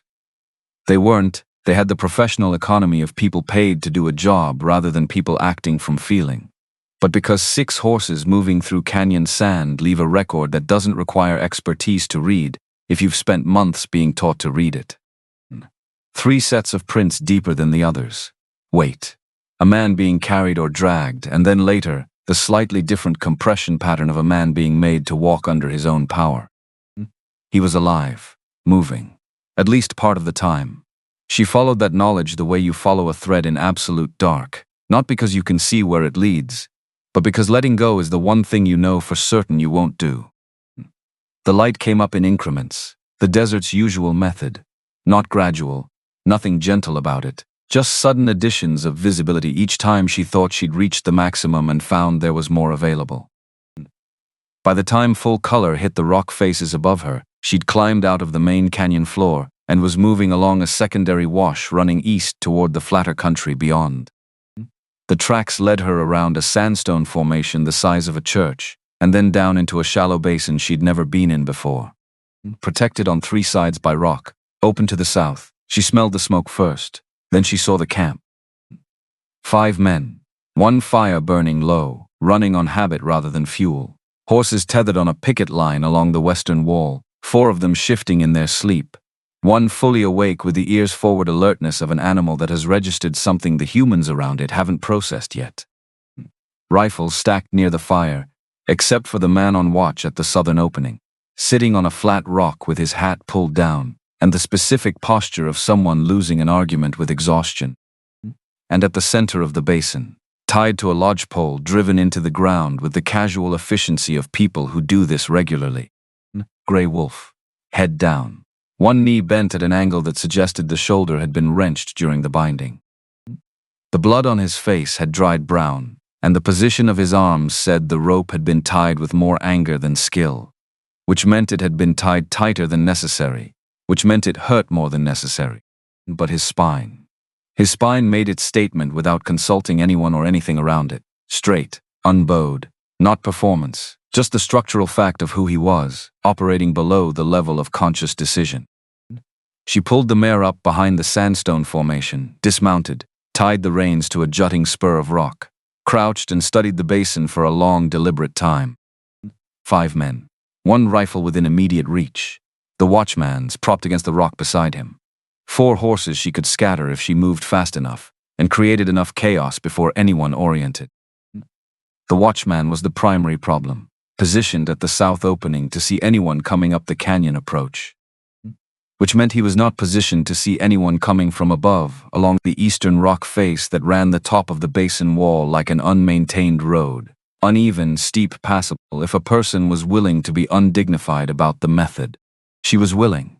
She climbed it on hands and knees where the angle required it, staying below the ridgeline, moving in the calculated increments of someone who has understood that speed and silence are not always the same thing, and when they conflict, silence wins.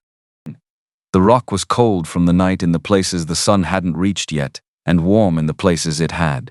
That specific pairing of temperatures that exists only in the first 30 minutes of desert morning, before the heat flattens everything into one register. From the top of the eastern wall, she could see the whole basin laid out below her. She could see Grey Wolf's face. His eyes were open. He was watching the watchman at the southern entrance, with the patient cataloging attention of someone who cannot act yet, and is therefore doing the only productive thing available, which is gathering information against the moment when action becomes possible. He hadn't seen her. She was above him and behind him, and no one in the history of this basin had come from above, because the eastern rock face was steep and undignified, and required a person to be entirely unconcerned with how they looked while doing it. She had stopped being concerned with how she looked some months ago, She couldn't identify the exact date. It had just stopped mattering somewhere between learning to grind corn and learning to read hoofprints in dry sand. She worked her way along the top of the wall to the point above and slightly west of where Grey Wolf was tied. Calculated the distances. Looked at the horses on the picket line. The second post from the left had been tied with less care than the others. She could see the slack in the line from up here. Looked at the watchman, whose hat was now falling in the slow, unmistakable physics of a head that has lost its argument. The word arrived in her chest like a bell struck cleanly. Not loud, not dramatic, just the clear single note of a moment that has arrived and will not wait. She made the sound against the mare's ear, the high specific sound that means danger, that lives in a horse below thought, and pointed her down the face. The mare hit the basin floor at a full gallop screaming, and the horses on the picket line responded the way herd animals respond to that specific sound, which is completely and immediately, and without any of the deliberation that would make them easier to manage. The second picket post pulled free first, then the first, then the third. 4 horses going 4 different directions with the magnificent indifference of animals that have decided the arrangements of humans no longer apply to them and have better places to be. The watchman's rifle was halfway to his shoulder when the mare's hind quarters connected with his outstretched arm. Not targeted. Physics. He went sideways off the flat rock, and the rifle went somewhere to his left, and he spent the next critical seconds relearning the relationship between himself and the ground. 2 men were on their feet at the fire, one running for the scattered horses, one with a pistol already drawn, looking for a target in the chaos that had erupted before he was fully awake. May came off the mare and grabbed the watchman's rifle from where it had landed, close, which was luck, and she took the luck without questioning it, and fired once into the air above the fire. The crack hit 3 canyon walls, came back 3 times as loud as it left. The remaining horses on the picket tore free at the sound. The man with the pistol flinched and lost his sight line. The man who'd been running for horses revised his priorities hard in the direction of cover. Grey Wolf's head was up. His eyes had found her across the basin, cutting through the smoke and the chaos and the morning light, and in them, not the careful, controlled reading she'd learned to recognize, not the deliberate discipline that was his habitual public face. Something underneath all of that. Something that had been kept in a place below his discipline for long enough that it had developed its own separate weight, and it was looking at her now with an expression she had no category for and didn't need one. She knew what it was. She just didn't have an English word for it. She crossed the basin at a run, the knife already out. Her father's kitchen knife from the Missouri drawer, which had traveled 3 states in 6 months to be useful in exactly this way. And the rope around his wrists was not thin, but it was not new either, and 3 cuts at the correct angle and his hands came free. Can you ride? His voice when it arrived was rough in a way that the night had made. Yes. Your shoulder. Yes. Meaning it would bear what it had to bear, meaning he'd deal with it. Meaning don't argue. One of the men from the fire had repositioned and was moving toward them from the left, with the determined expression of someone who has accepted that the morning has not gone according to plan and intends to recover something from it. Grey Wolf stepped into his path with the specific economy of a man who understands his body as a tool and knows how to use it under conditions of diminished function. The engagement lasted 4 seconds. The man sat down in the basin sand with the boneless quality of someone whose body has made a unilateral decision to stop participating for a while. Then Reed came over the southern wall, not alone. 6 men behind him moving fast and quiet, and Reed's shoulder was wrapped in something improvised that had held through the night's riding, and his face carried the expression of a man who had spent several hours in the dark arriving at a series of conclusions and had finished arriving at all of them well before he reached this basin. The remaining hired men looked at Reed's group coming over the wall and made their calculations. All of those calculations arrived at the same answer, which was that Curtis Vane's pay did not extend to these particular odds. They left in the direction of the southern opening, which was the direction that had the most available space and the fewest Chiricahua men in it. And they moved quickly enough that their departure was more like weather than decision. Reed came straight to his brother. His hands moved over Grey Wolf's shoulder, assessing, with the familiarity of someone who has done this before and knows what questions the injury is asking. Then he looked at May. She was standing beside Grey Wolf with the Missouri knife still in her hand and the red and gold sash on her shoulder, and the general appearance of someone who has made a series of irreversible choices in the past 12 hours and is at complete peace with every one of them. Her hair had come down at some point between the rock face and the basin floor. She hadn't noticed, it didn't matter. Reed looked at her for a moment with the expression of a man whose previous conclusions are being subjected to structural reconsideration, not reluctantly, but with the specific attention of someone who takes accuracy seriously and has encountered new data. "You came down that rock face," he said, in Chiricahua, slowly, with the weight of someone using a name for the first time after a long deliberate period of not using it. "White Wren. It was passable. I've been down that rock face," he shook his head. "Once. It is not passable." Grey Wolf made a sound beside her. She looked at him. He was looking at Reed, and the sound he'd made, she replayed it, was laughter. Quiet. Brief. Not redirected. The first time she'd heard the full version of it, not the almost law he'd caught and turned away from that evening over the mispronounced Chiricahua words, not the controlled almost smile that was as far as he usually let things get. This one had gotten through. Whether he hadn't caught it in time or had decided not to catch it, she couldn't tell. It didn't matter. It changed his whole face in a way she catalogued carefully and completely, and filed in a part of herself she intended to keep for a long time. He saw her looking. Then he saw the sash. His breath stopped. Visible in the stillness of his chest, the absence of movement where movement had been. His eyes traveled from the red and gold cloth to her face, and she met them directly, and let him read whatever was there to read, which was considerable, and which she had no interest in concealing. "You opened it," he said. "You wrote me a letter," she said. "After everything, you couldn't manage a letter before I got on the train, but then, I had more to say by then." "You said?" The laugh tried to come up her own throat and arrived, brief and real and slightly unsteady from the night behind her. "You said I was free to leave. You are. Grey Wolf." She looked at him steadily. The morning light was coming in full now, hitting the basin walls amber and direct. "I came down an impassable rock face," a pause. "So you did," he said.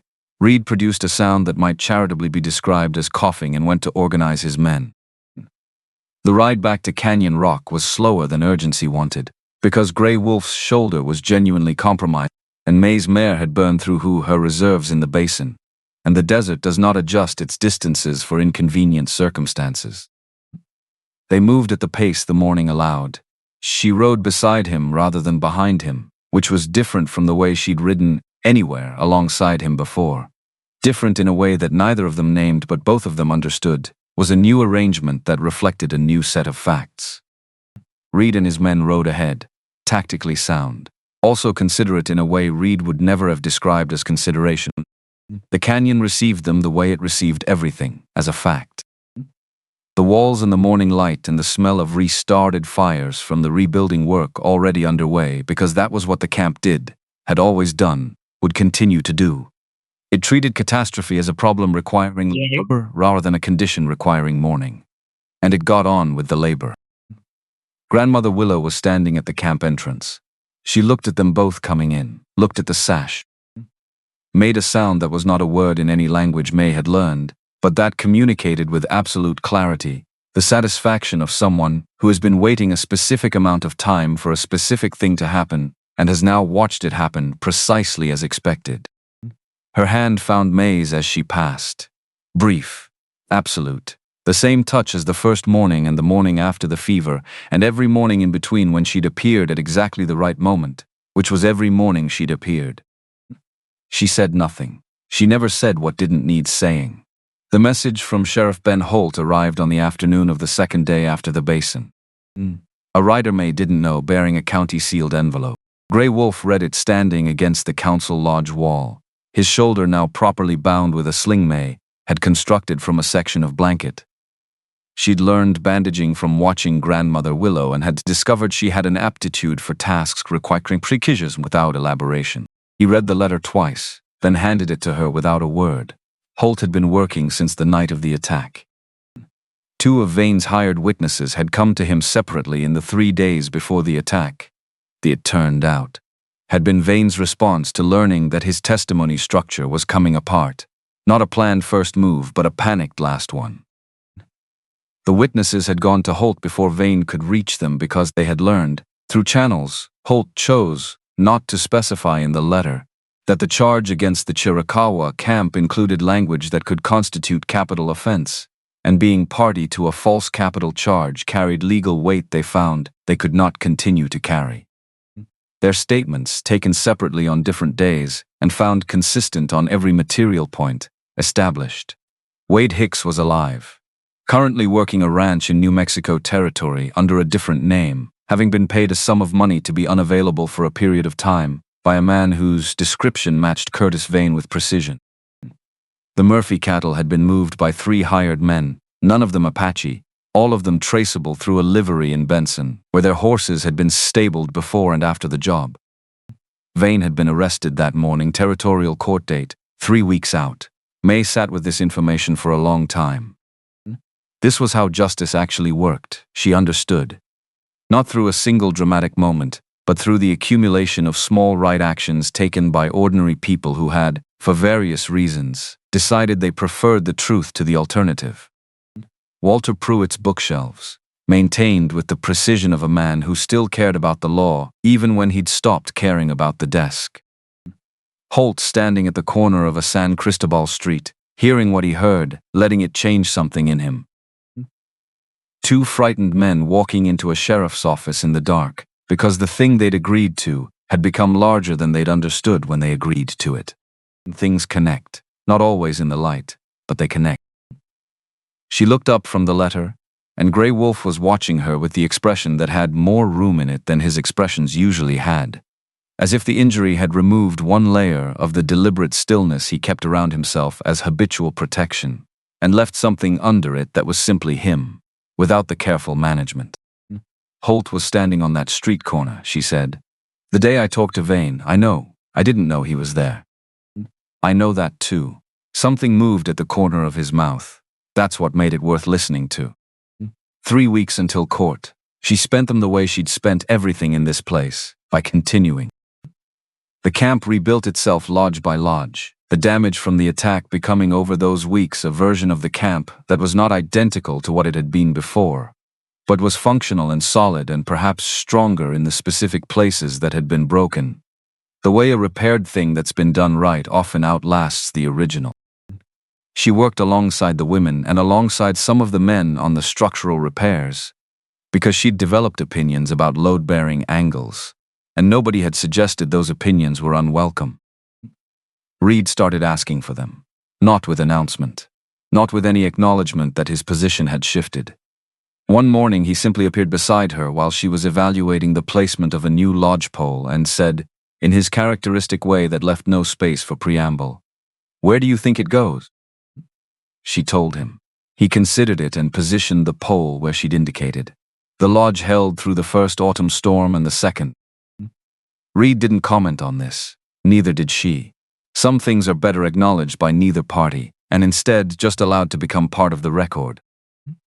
The night before the court date, Grey Wolf found her in the supply area organizing the medicine bundles Grandmother Willow had asked her to sort and count, a task that required attention to detail and knowledge of Chiricahua plant names, both of which she now had, which still occasionally surprised her when she noticed it. He stood in the doorway for a moment, then came in and sat across from her work. "Are you afraid?" she asked. Not of the answer. Just asking. He thought before answering as he always did, not performing deliberation but actually doing it, which she had stopped finding deliberate and had come to recognize as simply the way his mind moved. Of the court, no, the evidence is what the evidence is. He watched her hands sorting the bundles. Of what comes after. What comes after? Vane will be gone. The immediate pressure will lift, a breath. And then the work that doesn't have a clear enemy. That's just 2 groups of people deciding every morning whether to keep building something or stop. That decision has to be made again every day. There's no point at which it's finished. That sounds like what my father did for 30 years. And what happened to your father? She felt that land and held it without letting it become an argument with itself. He ran out of time, she said. Not out of progress. She tied off one of the bundles and set it aside. I also think the people who come after have a better chance if the people before them don't stop. He looked at her across the sorted bundles and the lantern between them, and his face in that light was the face she'd been learning for months, all its configurations and what lived underneath them, and she thought she knew it now the way you know. A place you've made your home, not perfectly, not completely, but in the way that matters, in the way that means you can find your way through it in the dark. He reached into the pouch at his hip and held out something that caught the lantern light across his palm. Silver. Small. A bird in flight, wings spread, worked from metal by someone who knew what they were doing with fire and patience and a specific intention. Not manufactured. Made. The difference was visible in every line of it. The slight asymmetry of the wings, the weight distributed the way actual birds distribute weight, the places where the maker had committed to a direction and the metal reflected those decisions. She looked at it, looked at him. The lock, she said. I melted it down. He turned it in his palm. The lantern made the silver shift through amber and gold. It had been a lock long enough. I thought it should be something that goes somewhere rather than something that holds still. She took it from his hand. Heavier than its size. That was true of nearly everything that turned out to matter. The asymmetric wings. The small imperfections that were not mistakes but choices. Visible in the metal the way a person's history is visible in their face if you know how to look at it. It doesn't lock anything, he said, but it came from the thing that did. It knows what it was. He met her eyes. I thought that seemed right. For something you carry. She pressed it against her chest for a moment, felt the warmth it had taken from his hands and held. Why a bird? He looked at her across the lantern and the sorted medicine bundles and the accumulated months between them, and he said, because you flew into this place and you stayed. Not because I built anything to keep you. Because you chose the branch. She had nothing to say to that, which was its own complete answer. He reached across and settled the cord around her neck, fastening it with the careful attention of someone performing an action they want to perform correctly. His hands moving with the same gentleness she'd first noticed in the dark of a lodge during a fever. That quality of care that only exists in people who have decided that a particular thing matters and are acting in accordance with that decision. His thumb rested for one moment at the base of her throat where the pendant lay and then withdrew. She covered the pendant with her own hand. Felt the warmth of it, or something adjacent to warmth. Something that had been a lock. The San Cristobal courthouse was not built for the number of people who arrived on the Thursday morning of Curtis Vane's trial.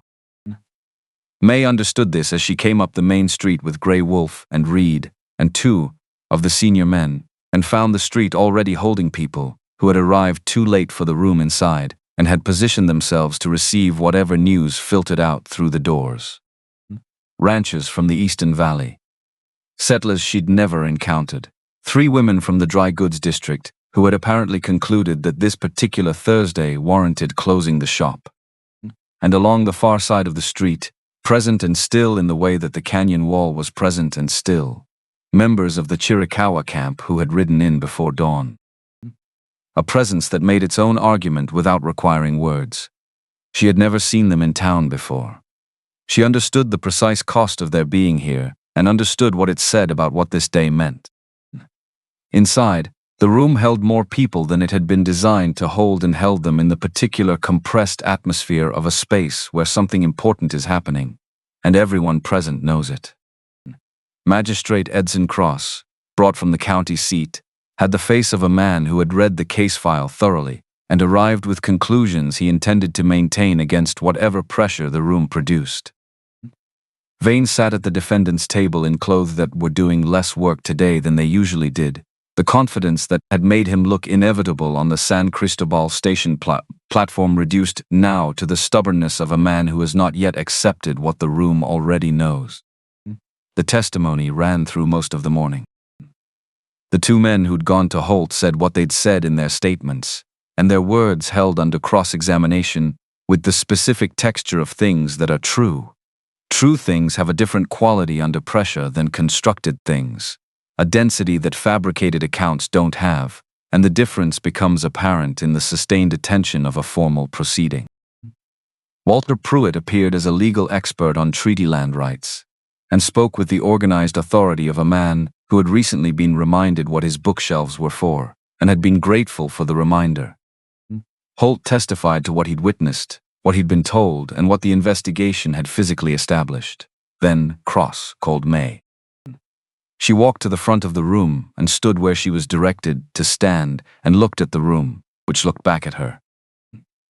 She was wearing the Chiricahua weave skirt, and the red and gold sash, and the silver bird at her throat, and the general bearing of someone who has been through enough in the past several months to have stopped worrying about how she appears to people who haven't been through any of it. She was also still May Calloway from Missouri, the preacher's daughter, and she had her father's training in how to speak to a room of people who needed to hear something true. Cross asked her to state her name and her relation to the case. May Crane, she said, wife of Thomas Crane, called Gray Wolf, chief of the Chiricahua at Canyon Rock. I have lived in the camp for approximately 6 months. The quality of attention in the room shifted without making a sound. Cross asked her to describe what she had observed. She didn't make a speech.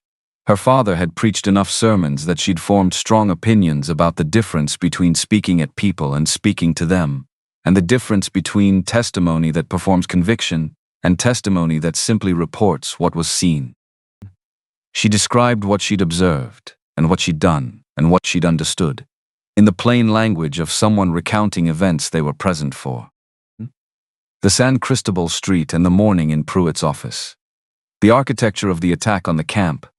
The way the southern distraction had been designed specifically to expose the northern approach. The professional impersonality of men performing violence for wages. The basin, the rope she'd cut, the sash she'd tied on before she rode back. She didn't explain the sash. It was on her shoulder. It explained itself. She said, "The only person in this proceeding who took something that wasn't his is sitting at that table. My husband's people have lived on Canyon Rock land since before anyone in this territory thought to write down who owned what. They have a treaty that this court is bound to recognize.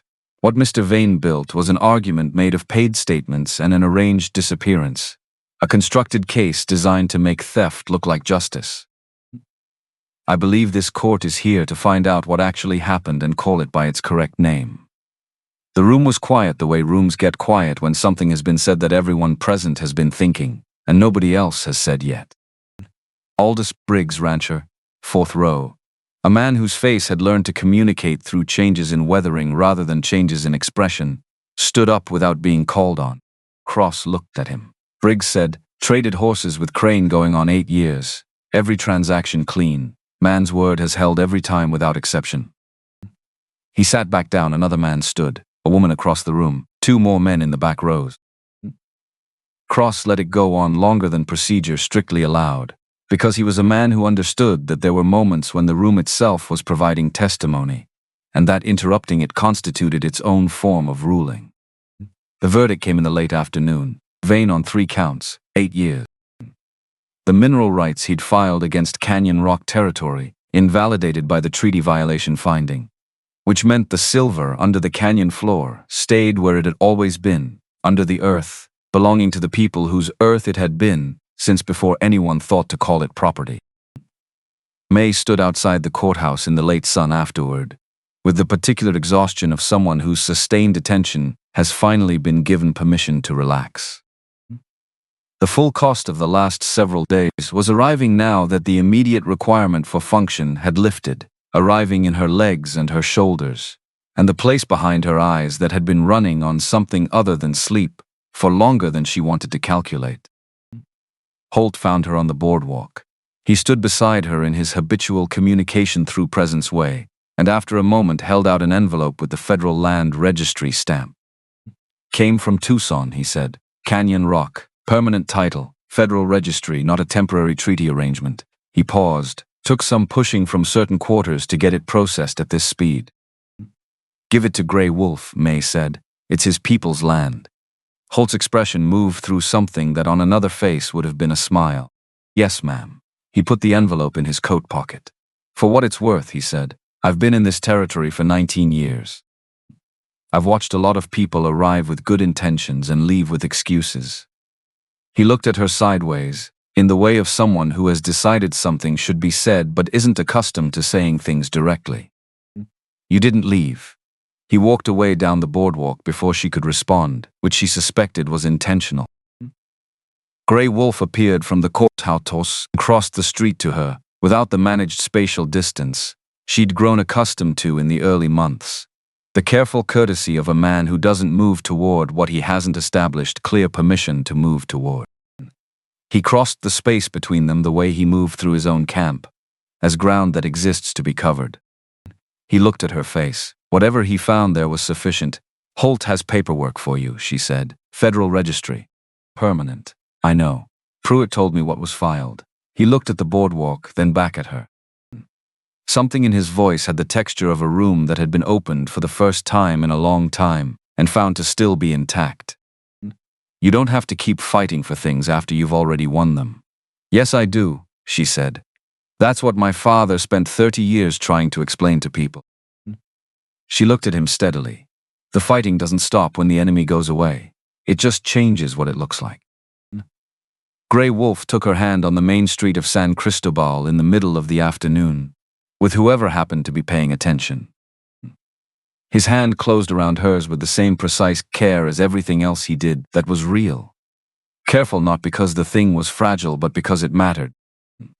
And they stood there on the boardwalk in the full afternoon light, while the street resumed its ordinary business around the extraordinary thing that had just concluded. The way water resumes flowing after you've dropped something into it, and the rings have gone out to the edges. The months that followed were the kind that do not make dramatic stories, and are the substance of everything that matters. Trade arrangements with the ranchers east of the canyon that held through 2 disputes and 1 late-season drought because both parties had developed the habit of arriving at the table before reaching for anything else. English lessons exchanged for tracking instruction, and in the middle of that exchange a handful of children on both sides who could do both fluently, which struck May as the most hopeful thing she'd witnessed in the territory since the day she'd arrived in it. Reed came to her one morning with a question about the structural support for a new storage lodge, and they worked through it together for the better part of an hour. Reed's angular practicality and May's eye for angles arriving at a solution neither of them would have found independently. He didn't comment on this. She didn't either. What had been between them at the beginning had become something else through the accumulated weight of months of shared work and revised conclusions, and it had done this quietly, the way all genuine change happens, not in the moment of decision but in the long practice of acting as though the decision has already been made. She was sorting trade goods in the supply lodge on an early spring morning when Grandmother Willow appeared in the doorway. The old woman moved through the camp with the same deliberate economy as always, her presence at any given location the result of a calculation May had learned to trust without needing to understand. She came in and sat on the low bench against the wall and watched May work. "He's happy," she said, looking at the wall rather than at May. May set down what she was holding. "He's working." Yes. Grandmother Willow's hands were still in her lap, which was unusual. They were almost always doing something, beadworks or sorting or the constant small maintenance tasks of someone who has never been able to sit entirely still. Before. Working was what he did instead. Now it's what he does, along with. She paused. Riversong would have wanted this. May looked at her. "Not the specifics," Grandmother Willow said, not explaining further. "Just, not the specifics, everything else." She stood up and left, which was how she ended conversations that had arrived at their natural conclusion. May stood in the supply lodge for a moment after she'd gone.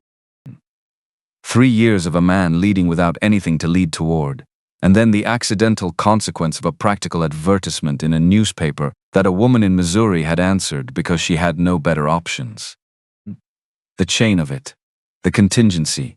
Her father would have called it providence, and she wasn't certain what she called it. But she understood that it didn't diminish the thing. If anything, the contingency made it more remarkable. It hadn't been inevitable. It had been chosen at each step by people who chose it.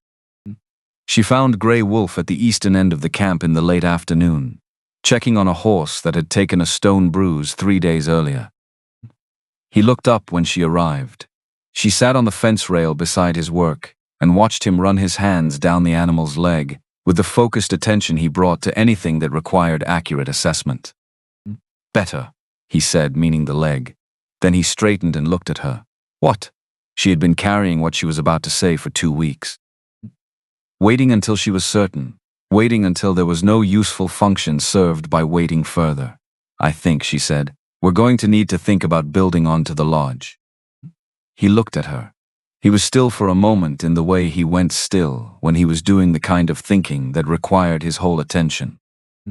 His eyes moved to her face and stayed there, reading carefully, the way he read everything that mattered to him. And she watched him understand. Not the practical question about the lodge, which he had not processed yet, but the reason behind it. The reason that made the lodge question real. Something moved through him that she had not seen before. Not the controlled near expression she'd spent months learning to read. Something underneath the control that the control had not been built to handle because he had not anticipated having to handle it again. Not in this life, not after the rain 3 years ago and the night that had followed it. His eyes were doing something she'd never seen them do, something that had no relationship to discipline or management. Something that was simply the face of a man receiving news that had stopped being possible a long time ago and had quietly become possible again. His hand found hers where it rested on the fence rail, both of them looking at each other in the late afternoon light of Canyon Rock, the red walls around them going toward that deep amber, before the blue came in from the east, the camp sounds behind them, voices, the rhythm of work, a child's laughter somewhere near the fires. "A child," he said quietly. "The way you say a word you are still in the process of learning is real." "I believe so." She held his gaze. "I'm nearly certain." He didn't speak for a moment, just held her hand with the careful precision of someone handling something they know the weight of and intend to hold correctly. Then, "Your father would have." He stopped. "He would have," she said, agreeing with whatever he'd been about to say because she understood what it was without needing to hear the end of it. Across the camp, the evening fires were being built up for the night. The smell of mesquite wood and sage. The last of the daylight going fast now, the canyon walls doing that final extravagant thing they did in the minutes before dark, burning through amber and rose, and that particular orange that had no name in either of their languages, just the fact of it, impossible and brief and completely itself. Reed walked past the fence line and stopped, looked at the two of them, looked at their hands, said nothing for a long moment. Then, in Chiricahua, with the specific gravity of something he'd thought about carefully before saying, "The child will know both languages before it can walk." Not a question, a statement of fact, a gift. He kept walking. Grey Wolf watched him go, and then for the second time in May's experience of him, his face did the thing it rarely did, opened, in the way of a door that has been kept closed not out of emptiness but out of care for what was inside. The laugh that came was quiet and real, and nothing like the careful near expressions she'd catalogued in the months before the basin. She laughed too, which she was becoming less embarrassed about in his presence. The canyon held them both in its enormous patient indifference, its red walls bearing the last of the day's light, and then releasing it to the dark, the same process it had performed every evening for longer than either of them had language to describe. The stars came out one at a time the way they did out here, then all at once the sky making its nightly argument for abundance. Below them, somewhere in the camp, a drum began. Slow and low, the kind that isn't ceremony, but is still sacred, the sound of a people that has persisted through everything that has tried to end them, and is still here, still making music, still teaching the next generation what the earth sounds like when you listen to it correctly. The pendant lay warm against May's throat, and Canyon Rock settled into the night around them the way it always had and always would, not waiting, not watching, not caring about the particular humans arranged in its basin. Just present, just itself. Just the stone and the dark and the stars above it, burning with the same absolute abundance they'd brought to every night since before there were eyes to see them, which was in its own way enough.